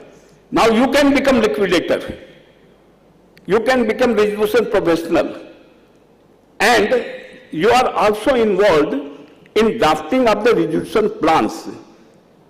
And when you appear before the NCLT benches, then you have vast scope in the sense that first, pre-admission stage, post-admission stage, and the opportunities galore. So, how you appear and what preparation has to be done. Because as an NCLT practitioner, I can share with you, you must have updated knowledge, because the law itself is evolving. And for example, Section 4, earlier limit was 1 lakh, now it is 1 crore. Now, supposing you file an application where the default has occurred before 24/3/2020, then the new limit will apply. So, this new limit and this judgment, if you have this jumbo paper product judgment, it has been held that the date of filing will determine whether this new limit will apply or not. Not only that,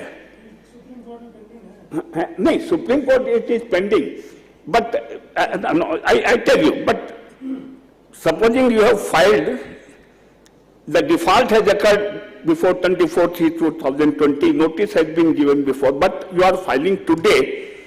Now, one more thing I will tell you, that supposing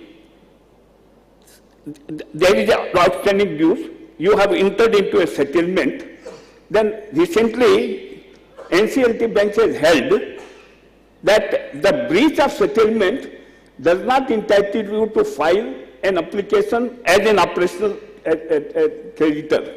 It is not an operational debt.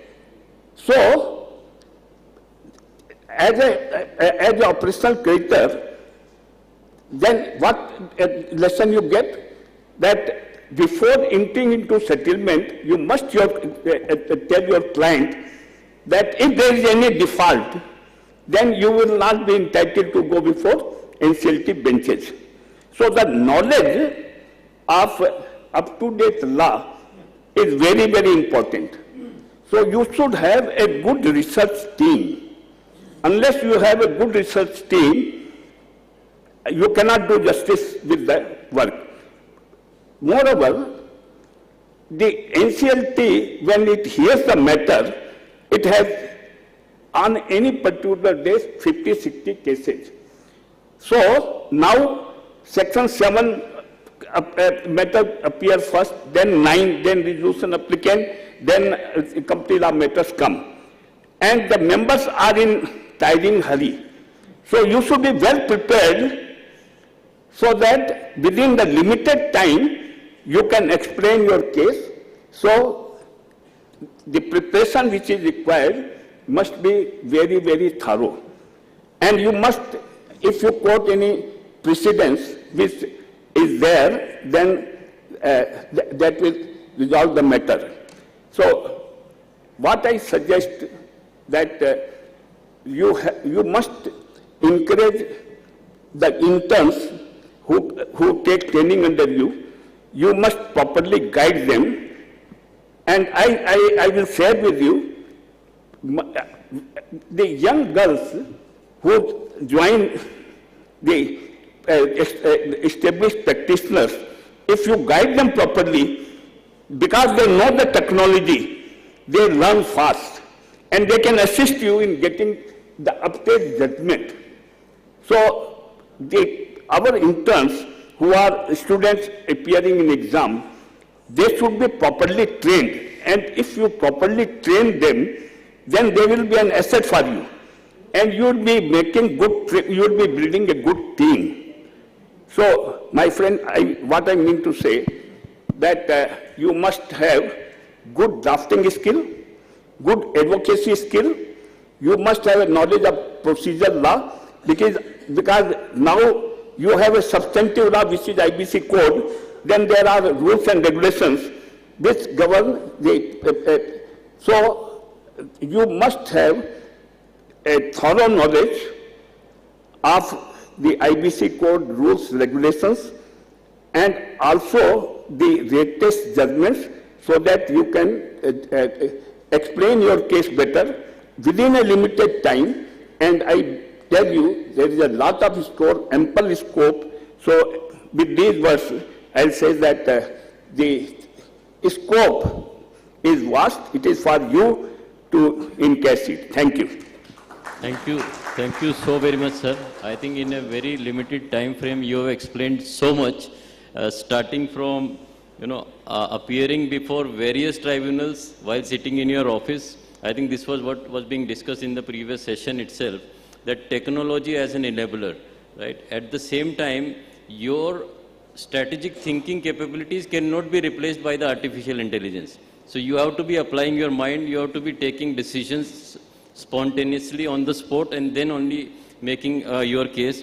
Then, sir, very rightly mentioned, a company secretary can be appointed as liquidator also, resolution professional also, and then he can very well work into drafting of resolution plans, pre-admission and post-admission work.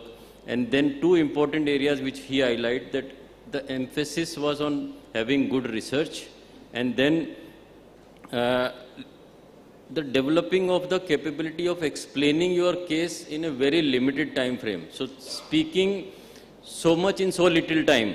So this is what is to be developed. I think this is what all senior practitioners, they are able to do that, and this is how they command a very high fee also for that. So without any further ado, I am going to request the next panelist, CS Rakesh Puri ji. So he has been practicing into SEBI and SAT related areas extensively. So I request him to share his experience about the opportunities in these sectors. Good evening, my senior friends on the dais and on the other side, and my CS friends who are connected through, the virtual mode. I must thank the President, the Vice President, and the Central Council for giving me this opportunity to share some of my experience with you. Let me tell you at the outset, I have not given up anything on Companies Act, but I have embraced something more. There is always a scare that if we give up this, it will go away. No. When we adopt something big, the small is already included. So don't be hesitant about, giving up the little and going for the big one. Now, the highest penalties, highest newsmaker is SEBI SAT. So and so barred, 5 crore penalty put, SAT revokes the order, Chanda Kochhad order restored, settlement done by Rakesh Jhunjhunwala, 40 crore, Reliance put penalty, 450 crores, NSE put penalty, 624 crores, 62 crores. This is what is SEBI. And why I am saying this figure? Because they are reality. And here lies a huge opportunity for all the practicing company secretaries. The SEBI Act 1992 started with 35 sections. It has expanded. Today, 80 sections are there. Of course, relevant will be only 35 again. Tremendous scope. They don't leave anybody. They have the daring capacity to challenge the biggest of the individuals as well as corporate. TCS was given warning for lack of disclosures under Regulation 30 of LODR. Rest names you hear every day. So here lies a lot of opportunity for all of us. But is it automatically that we will get the knowledge? No. Some sacrifice has to be done. New learning has to be done without foregoing the existing one. Such a great foundation our great institute has given. But now we don't have to be happy with that foundation. We have to create 100 Mara building. That is the duty of each and every member here. 54 years of profession, and we have to bring excellence and exclusivity to this. This will happen only when we get into the area, get into the places which are less traveled, take little bit of risk also. No more protection too much. You know, salary coming, retainership coming, okay. But are you getting a kick or passion in your life? That also is to be seen. Sometimes the routine work is becoming a drudgery.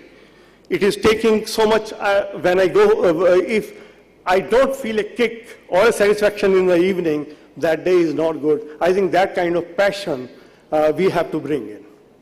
And that will come only when you go from the comfort, leave the comfort, and accept new challenges.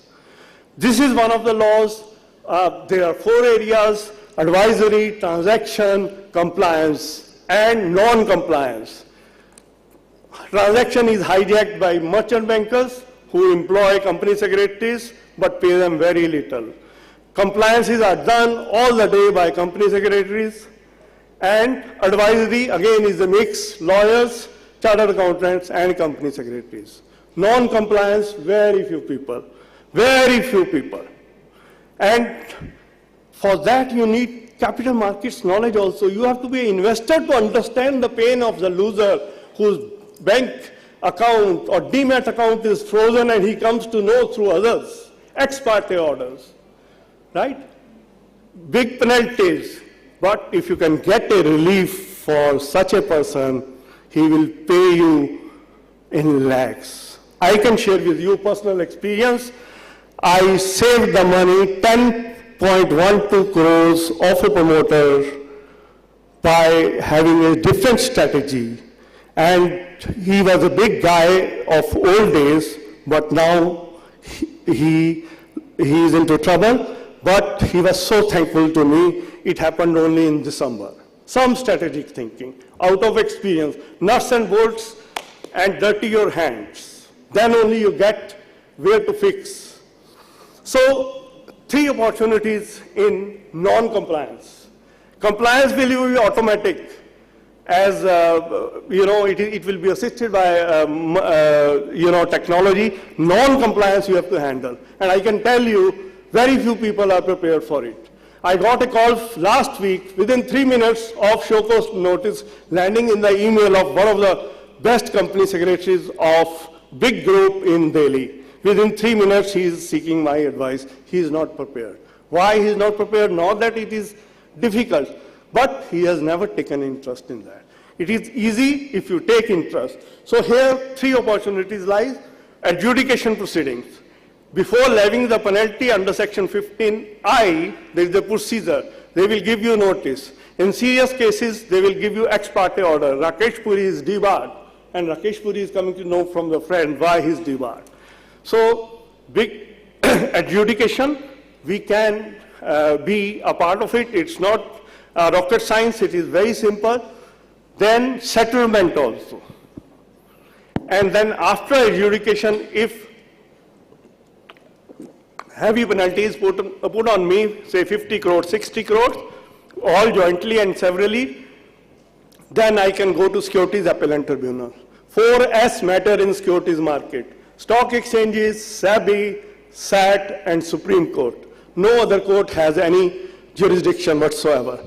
It's such a low-hanging fruit, but we have not been taking it. So it's time that we take it. Settlement, it is costly. I did some settlement for my CS practicing in employment because they didn't want to lose the job. But I told them adjudication will be much better, but they said no, they want to save the job. So settlement is basically very costly. It's meant for rich people who want to neither deny nor accept their guilt. But adjudication is for everyone other than that. And apart from that, you get a lot of exposure in interacting with the SABI CGM level, whole-time member. I appeared before Anant Barua, S.K. Mohanty ji, and now Ashwini Kumar, a new person has come. Tremendous scope is there, little bit of what you call creativity is required, courage is required. You should, I think after reaching certain level of professional excellence, one must take risk. It is the biggest risk not to take the risk. So I think more people should come. I find in SABI and SAT only, Jan Saab or few others, and not many. I can tell you, you can do this practice along with your NCLT, NCLAT, company law, transaction, whatever you are doing. It is just some effort you have to put. And what more do I say? Yeah. Another aspect is registration. 40,000 players are there, brokers, merchant bankers, credit rating agencies. Their compliance is there, registration is there. That work can be taken. For IPO, QIP, FPO also we can play some role, though it is hijacked by the Big 12 or Big 14. Also in penalties matters, very few specialized advocates are there. And those who are there, they charge very high fee. I think we can start with the small fee, but better delivery, and can make a good living.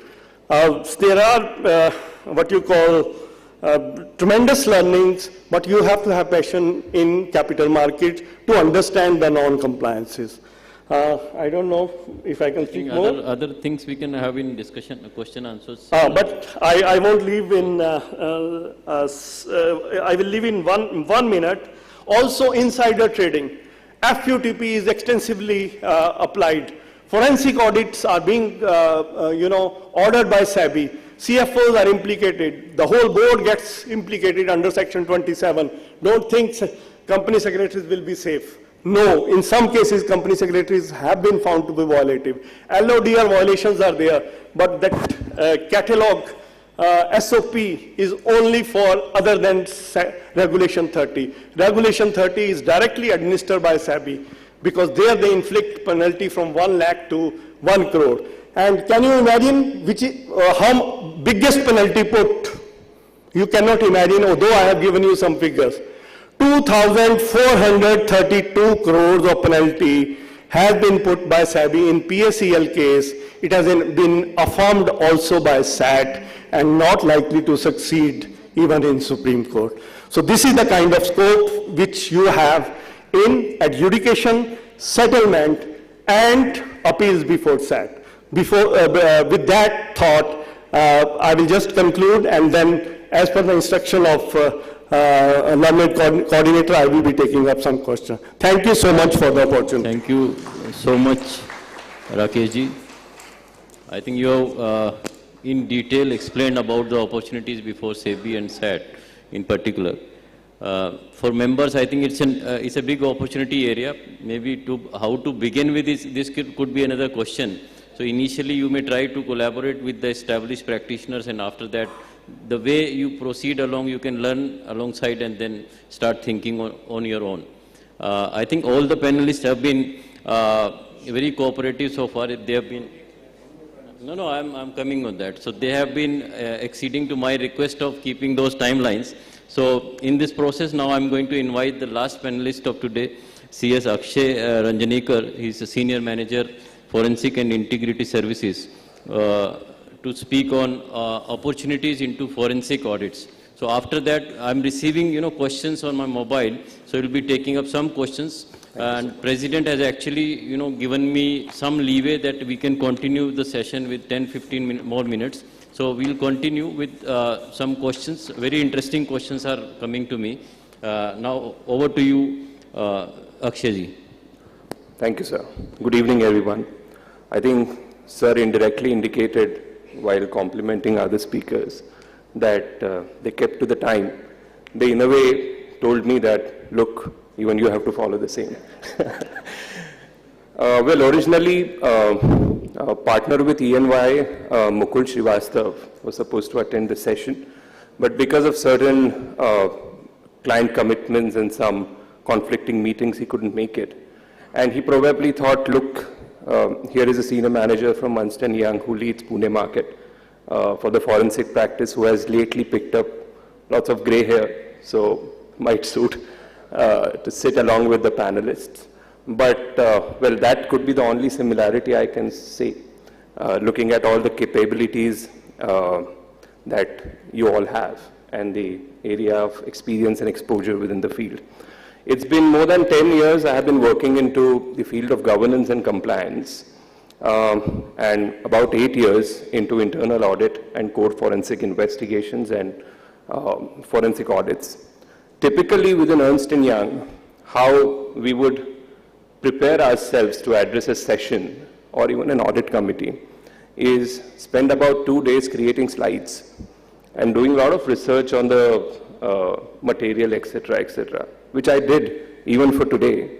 But while I was talking to the coordinator on Thursday, she politely told me that, good, I like the efforts that you have put into, but you may only have 5 minutes to cover the topic. So better you don't stick to the slide, and then we'll start with the Q&A session. So I thought I'll cover the entire fraud audit or forensic audit in just 3 brief questions. Why do we need forensic audit? How do we perform forensic audits? And what do we really achieve out of forensic audits? This is quite a niche field, and believe me, not at all difficult. The cases are difficult to crack, but if you put in enough efforts in a right direction, you will definitely end up cracking them.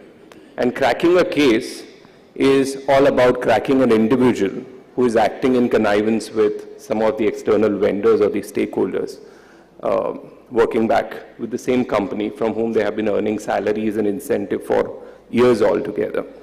So it's an interesting field. I have seen young enthusiasts and the students often referring forensic field as a field of James Bonds, and that's 20-30%, to the extent of 20 to 30%, a right phrase. Because that's what we end up doing while cracking a matter or any case, to identify the to identify the facts around the matters and the allegations. That's what you end up doing at the end of the day. So why do we need forensic audits? As you all are aware, regulatory authorities have got very, very proactive with all the increased powers given to them. SEBI, SFIOs, economic offense wings, enforcement directorates are really eyeing on the companies, if I may use the term, and some of the promoters and the directors to identify early red flags and appoint some of the professional consulting companies, and including professionals such as company secretaries, chartered accountants, lawyers, and cost accountants, to go visit the companies and the promoters, have more detailed discussions, and start performing the forensic procedures. And let us know if something is right or wrong within the company or not. So what really triggers a forensic audit is SFIOs, CBIs, SEBI getting more active. In fact, SEBI has mandated forensic audits for publicly listed companies. RBI says that if you have financed a company and the amount exceeds X, you have to get the forensic audits mandatorily done. So I remember not just ENY, but a lot of other Big Four organizations as well have been working back with these regulatory authorities to crack the investigation matters and also perform forensic mandates or forensic audits.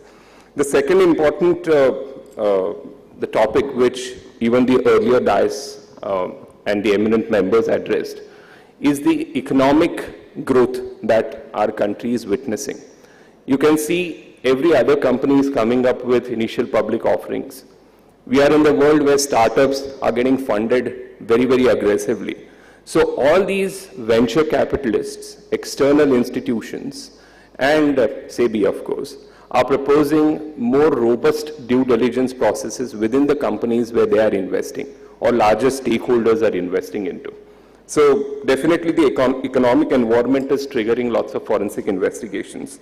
And of course, audit committees and non-executive directors are the ones who trigger or keep requesting executive directors and other executive board members to get certain proactive work steps performed along with your internal auditors and statutory audit requirements, and that is typically forensic audit. In fact, when we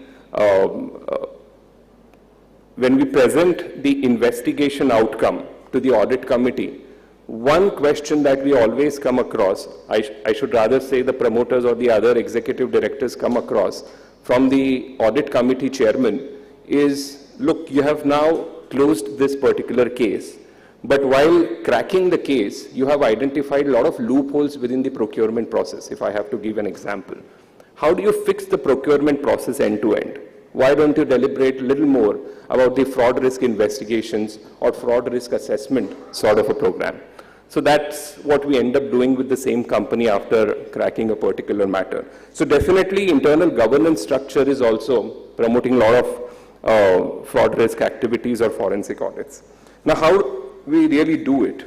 All of us have heard a phrase, "Jo na dekhe Ravi, vah dekhe Kavi." So you can imagine forensic auditors need to have an eye of an investigator, where statutory auditors or internal auditors had certain limitations in performing. You might have heard a news where one of the chartered accounting firms refused to sign the balance sheets of some companies, which they have been signing anyways for years together. Why did that happen is they came across certain red flags which they wanted to investigate. And that's where I refer back to the phrase, "Jo na dekhe Ravi, vah dekhe Kavi." We cannot leave any stone unturned. We have to do a very detailed dipstick analysis of each and every transaction and cash flow statements and the balance sheet, which gets finalized towards the end of the year, and scratch beneath the surface to really understand what's going on here. And how we do it is not just by performing sample walkthroughs or typical audit sampling mechanism, but actually doing some electronically stored information reviews, that is mobile phone data or laptop data or server data of certain suspicious employees who could be acting in connivance with the external stakeholders. We actually do a lot of lifestyle check sort of work steps, wherein we end up identifying the executive board members residing in Chawl or any slum area in Bombay, which is fair, nothing wrong into it. But that type of a company is typically called shell companies, if you're aware about, not made or formed for the good intentions. Apart from market intelligence, we also have a team of a lot of technical people who do blockchain analytics or data integrity analytics, and also a team of ethical hackers who understand the language of the criminals. So we basically need to have the composition of team who also read the mind of a person who can commit a fraud. Okay? We have lots of ex-officials joining us from Enforcement Directorate or CBIs who have been, on a day-to-day basis interrogating such criminals. We have a lot of psychiatrists forming part of our teams who understand minds of people who commit crime.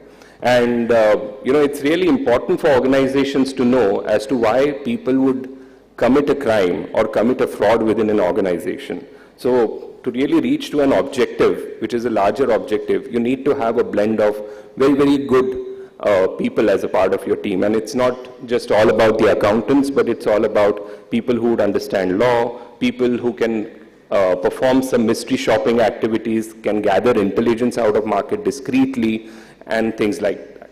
In very, very recent case, I ended up doing handwriting analysis. So you never know what type of case comes to you and what type of work you may end up performing while cracking a particular matter or even conducting any sort of a forensic audit. And one last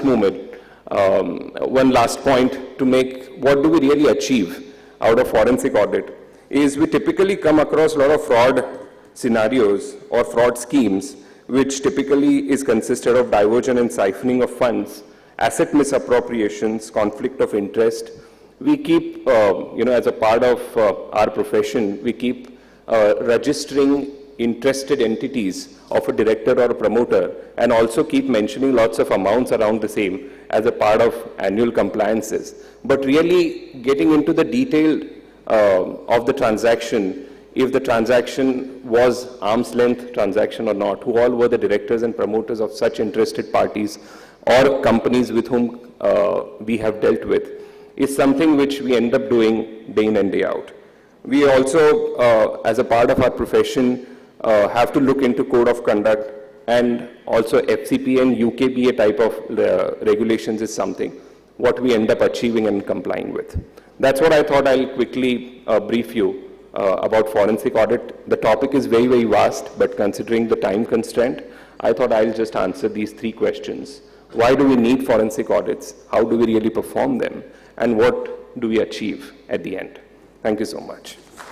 Thank you so much, Akshayji. I can sense that he is a good forensic auditor, because when I made an initial statement, I applauded other speakers for acceding to my request. So he could sense what I wanted to say, and he could actually communicate that as well. Thank you so much.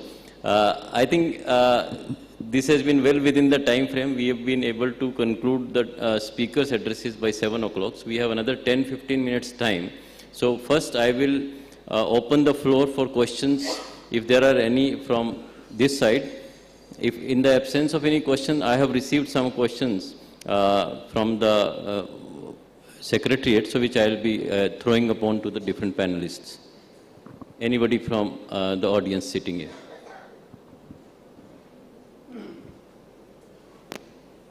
I think by the time you're thinking, so I'm just maybe asking Nisar Ahmed ji. So I've received some questions on arbitration also.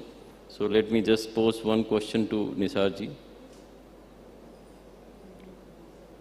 So Nisar ji, there's a question for arbitration. Do you think there is enough market for company secretaries, as there are many players, especially in tier 1 and tier 2 cities, where there are already less arbitration cases? See, as I mentioned in my opening remarks, the arbitration is a new kind of, as far as CS is concerned, I'm referring to only CS. As far as company secretary is concerned, arbitration is a new area of thinking of entering into. So far, our members are very well confined themselves into the cozy area of compliance management, certification. Typically, we could say that is a conventional practice. But looking at the pace with which the technology is coming to grabbing this particular space, first technical session was dedicated to on technological part. What to do with that? Here is the human intelligence. That is machine learning, artificial intelligence. Machine can pick repetitive information being now cropped up, and the documents could be flagged with the red flag. But here is the human intelligence. Arbitration or mediation conciliation is the brain with which instantly you can pose some questions after going through the pleadings, being brought up from both the sides, having heard the facts of the matters, being arbitration, what is the violations. Now going to the question, that here is the instantly you can flag some questions and get some answer from the counsel appearing for either in party in person or through counsel. So better questions to be framed. Now coming to the issue tier 1, tier 2 city. Now as of now, the company secretaries are not equipped in tier 1, tier 2 city or tier 3 city Mufasil side. But the institute, I am very happy to note today that institute has now decided very recently in the council to set up various arbitration centers to begin with Hyderabad. I have also flagged that here is one of the institutions started already functioning with 6 months time. They got very good numbers. Domestic as well as international businesses are coming to. Collaborations to initially to learn each other's good things from the judicial members, from the technical side you can support to be part of the team of arbitrators. Here is the role. And once we got into this part, the situation is going to be much more. And the one smaller thing I can say, yes, SEBI-related arbitration matters are being now taken care of by one of the members, generally being Chartered Accountant Company Secretaries, are there with the judicial members in arbitration center being manned by NSE BSE, and that is the panel is being approved by SEBI generally. So these are the area. Answer to immediately that what you have flagged, immediately answer is no. Tier 1, Tier 2 city members are afraid of, but here is the role of the institute. If we can sustain 3 lines, coordination with the Ministry of Law to incorporate in the regulation our name, bring back, so that a confidence will come that here is my name, I can be immediately go to the other bodies and say that we can act upon. An institute can handhold initially. Second is in interaction with the government ministry to implement 442 and rules made thereunder for initiating the mediation centers at the original directorate level. The third one is, that is a confidence building measure. The third one is, again, to discuss a dialogue with the SEBI, NSE, BSE and other metropolitan stock exchanges, all 3 stock exchanges are there, to have more and more company secretaries to interact with the arbitration matters, to give this arbitration matter. So this is my answer immediately to. Thank you. Thank you so much, sir. I think to a great extent you have responded to my this question, but taking cue from your presentation which you made initially, if the institution arbitrational center is in existence, and then we can utilize our available infrastructure in different chapters, and what strikes me is that our members are there in most of the companies. So if they can include arbitration clause in their commercial agreements, where company secretary could be an arbitrator, or where they could name that the arbitration will take place at this particular arbitration center. So this will open up lots of opportunities for our members. I think one question I have received for Nitin Somani ji, it's relating to valuation. So it is actually split into 3 different parts. I think they can be taken as 3 separate questions also. One is that how can practicing company secretaries tap the huge potential that valuation field offer? One, practical tips they want. And second is that valuation is a highly demanding profile since it requires sector-specific knowledge also many a times. So how one could build capacity to meet different sector-specific knowledge requirements. And the last one is that how can a valuer decide upon charging the fee, professional fee, for a particular valuation assignment? So basically, to answer that question, I would say we as professionals are very aptly based out and situated in a position where we work for the companies. When we work for the companies, we know the inside and outside. Say there is a startup or there is a small size SME company which is going up for fundraise, which is nowadays happening a lot. You know that this kind of fundraise is happening because the company will come up to you for documentation, drafting, compliances and all those things. So this is the start point to tap up the potential. This gives you a huge opportunity, and this is not just allotment what I am saying. There can be transfer of shares, there can be IPR valuation, there can be other business related valuations also. You have multifold aspect for undertaking the valuation. So first and foremost, you should always understand that what potential your client has. Thereafter, tapping up your clientele, then you should explore for further opportunities in the market, because there are very few professionals who are doing credible work, and this is what you have to build up as a credibility with the clients you work, so that one client gives a reference to the other client, and there you take up your business forward. So this is the answer to my first question. In terms of second question, valuation is, yes, very demanding, highly professional business.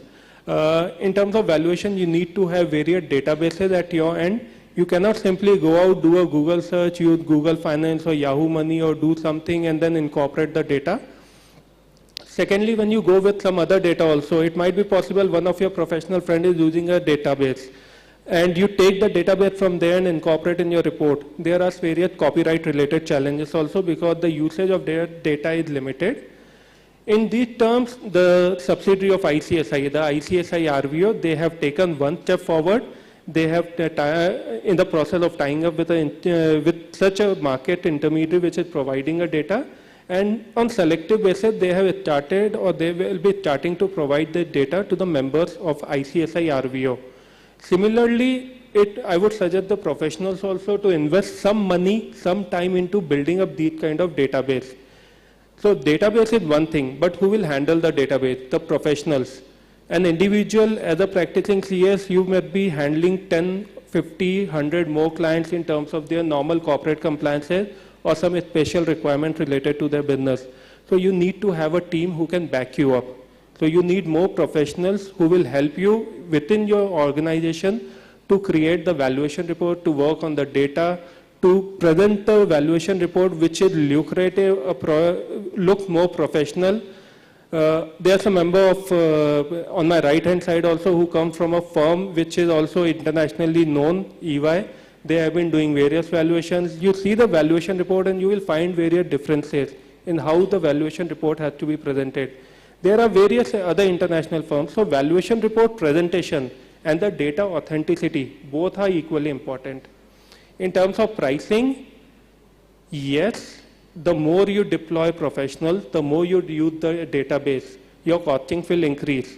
But I'll tell you, there are companies who are ready to pay these kind of costing because companies also understand the professionalism, the way the reports are being maintained, the data are backed up. And this is most ever required because you are giving the valuation report pre-transaction, not post-transaction. So pre-transaction, you have to tick box each and every checkbox, each and every challenge which you may foresee for future, which may be questioned by the regulator. Because nowadays, earlier there were various court cases where it was held that the valuation report or the methodology of valuation cannot be challenged. It's an expert opinion. However, today, especially the capital market regulator, they have been asking questions on the methodology of valuation. Why the valuation method has been accepted or why it has not been accepted. Even in M&A, they have given a tabular format. You have to give a reason that why a particular method of valuation has been adopted or not adopted, what is the weightage provided to that valuation. So all these things are equally important, and when you input all these factors, you take all these things forward, obviously you will have an input cost involved, and simultaneously that cost has to be passed on to the client. It might be possible initially you will find a challenge to put these kind of costings with the client, but ultimately yes, clients are ready to pay these costings, and there's no limit on the upside in terms of fees, what you can charge from the clients. Thank you. Thank you so much, Nitinji. Just a minute, sir, just a minute. So, I think here I would agree with what Nitin said, and I'm also taking a cue from what Mahesh Athawale sir said in the previous session, that there should not be low quoting of fee or undercutting of fee. Because if you see in most of the cases where valuation is required, in most of the MNC's cases, I invariably find that they require valuation to be done by an international reputed firm. So they go with the branding of the firm and they don't mind about the pricing. So they want credibility of the valuation report. So quoting low fee is not an advisable option, I think. So it has to be commensurate with your time, with your input cost, as Nitin mentioned, and other associated factors. In fact, here I would like to add on, when we say about the quality of valuation report or the fees which the international firms are charging, yes, it is always supported by your research, your database which you have used, and the quality of the report. So equally, we have to take care of all these things. It is not. It may take time for building up that credibility, because even these Indian valuation firms or the international valuation firms who have reached to the top level, they have also built up that credibility over a long period of time. It was not just built in 1, 2, or 3 years. They have taken decades to build up that credibility. So we have to be patient and diligent in doing our exercise, and I can surely say that we as a professional can also reach to that level. Well said, Nitin. I think what you said in the beginning, that your qualitative presentation or your quality of the report will be your, you can say, business marketing tool for future work. So I think Mahesh Shah sir has one question, and after that we'll have one more question on forensic audit we have. So, yeah, Pramod Shah sir, sorry sir. Mike, ये दे दो, आपसे question करना चाहिए.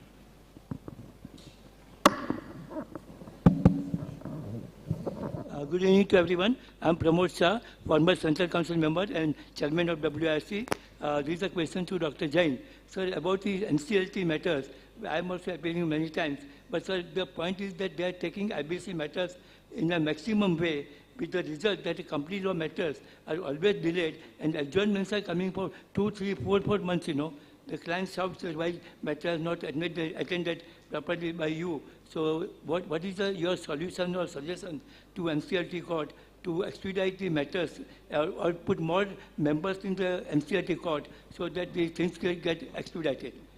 Your suggestions and what institute can do about it also, sir. Thank you. Actually, we have 5 courts in Mumbai bench. And if you see the cause list, about 60 to 70 cases are fixed on a particular date. And the members, they sit from 10:30 to 1:30. Afternoon, very rarely the same bench sits. So, and now IBC gets priority.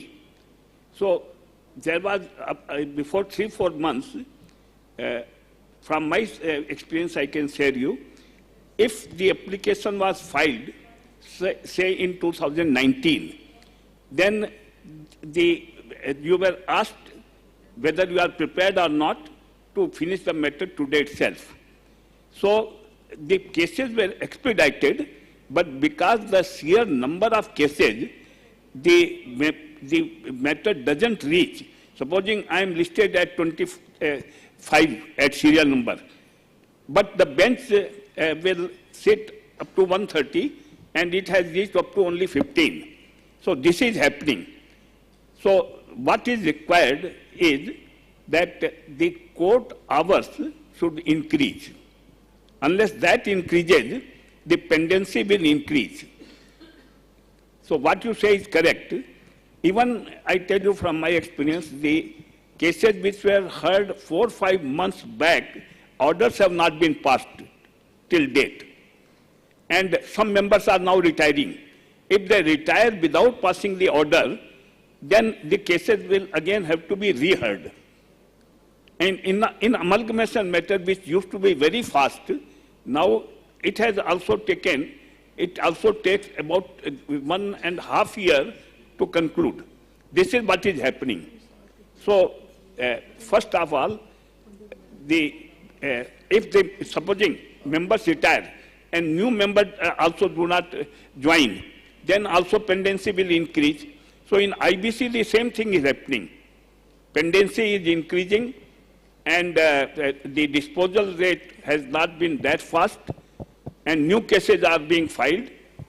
So, I mean, I think government is seized of this fact, sir, and this is about NCLT infrastructure capability. We have to learn to live with the deal with the situation. Yes. So recently you might have seen that the tenure of 8 judges have been extended by another 3 years term. So considering this infrastructure issue, so I think I'll take just last question to Akshay. There's one question: are there any prerequisites for taking up assignments of forensic audit? I mean, pre-qualification.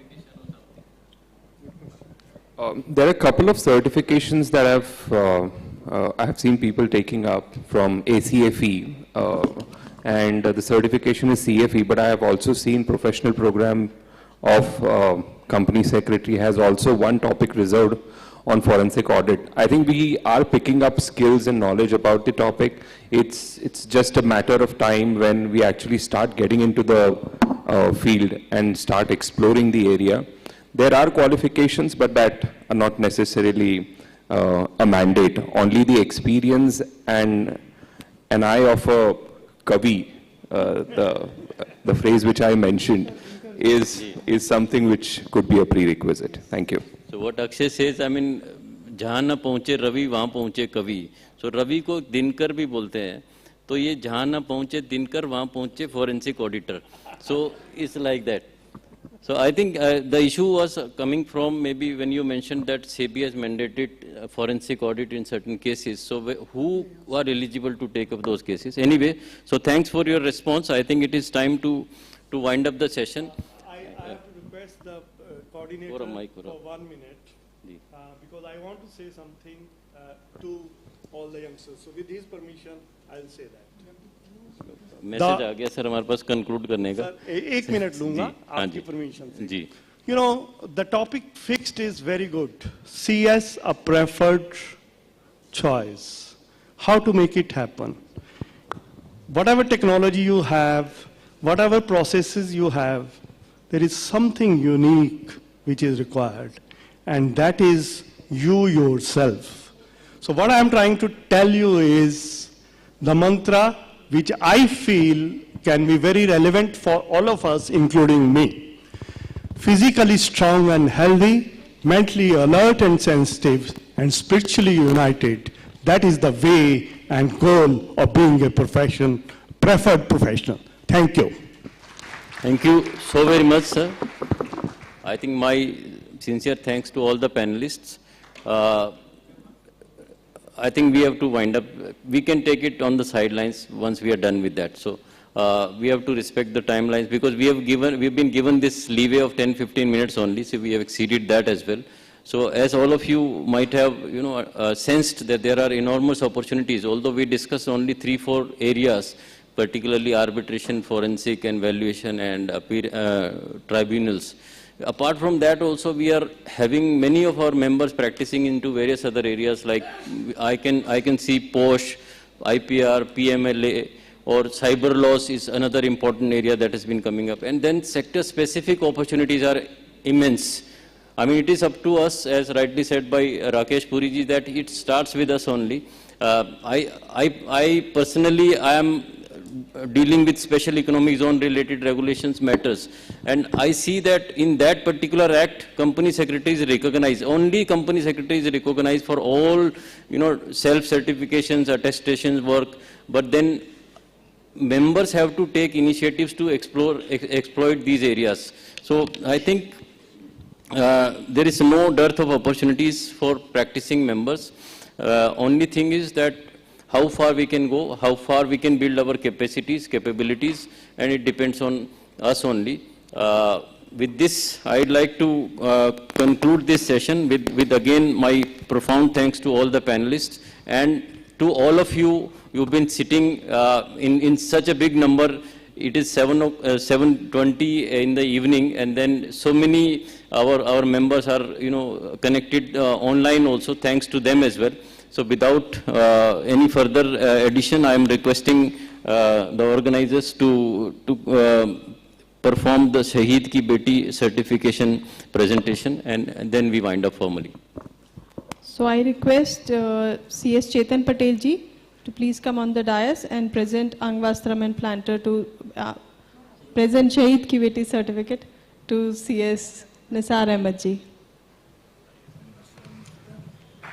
Thank you very much.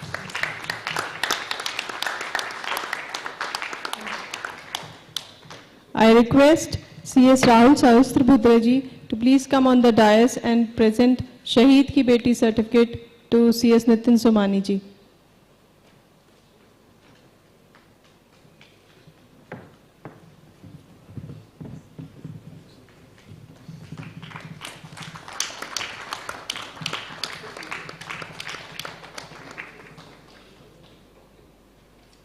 I request CS Rajesh Tarpara ji to please come on the dais and present Shaheed Ki Beti certificate to Dr. CS S.K. Jain.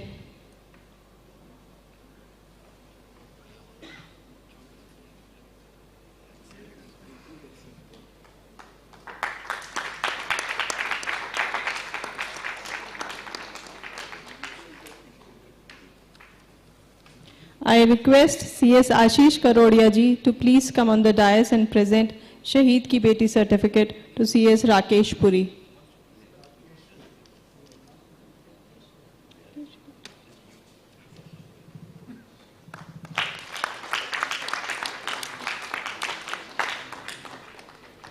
I now request CS Hitendra Mehta ji to present Shaheed Ki Beti certificate to CS Akshay Ranjanikar ji.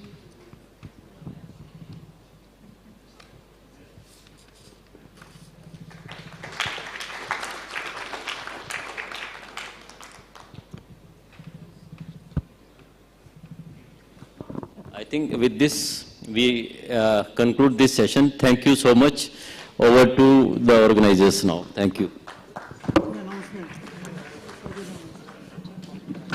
So this brings to the end of today's session, and I request all the delegates to reassemble here after approximately 45 minutes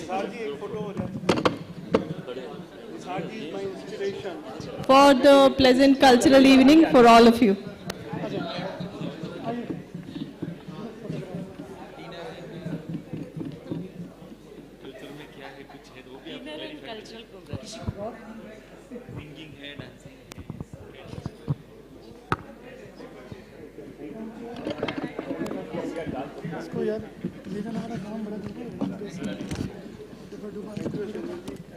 So I once again request all of you to be here approximately after 45 minutes for the cultural evening and dinner.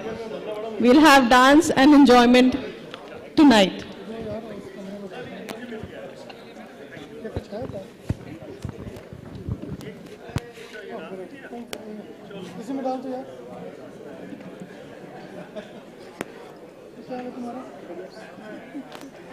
कई दफा आया मिला नहीं पूछता रहता हूँ छुट्टी पे रहता हूँ यार ये तो कैसे दे ले जाएंगे दिल्ली में ले लेंगे हाँ रहने देंगे दिल्ली में ले लेंगे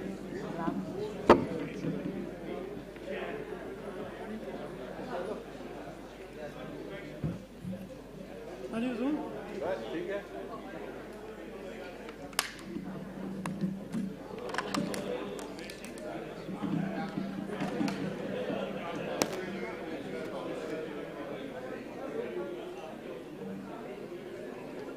सामने रखी सब सामने रखी ना कीटू मुमताज और वो दे रहे हैं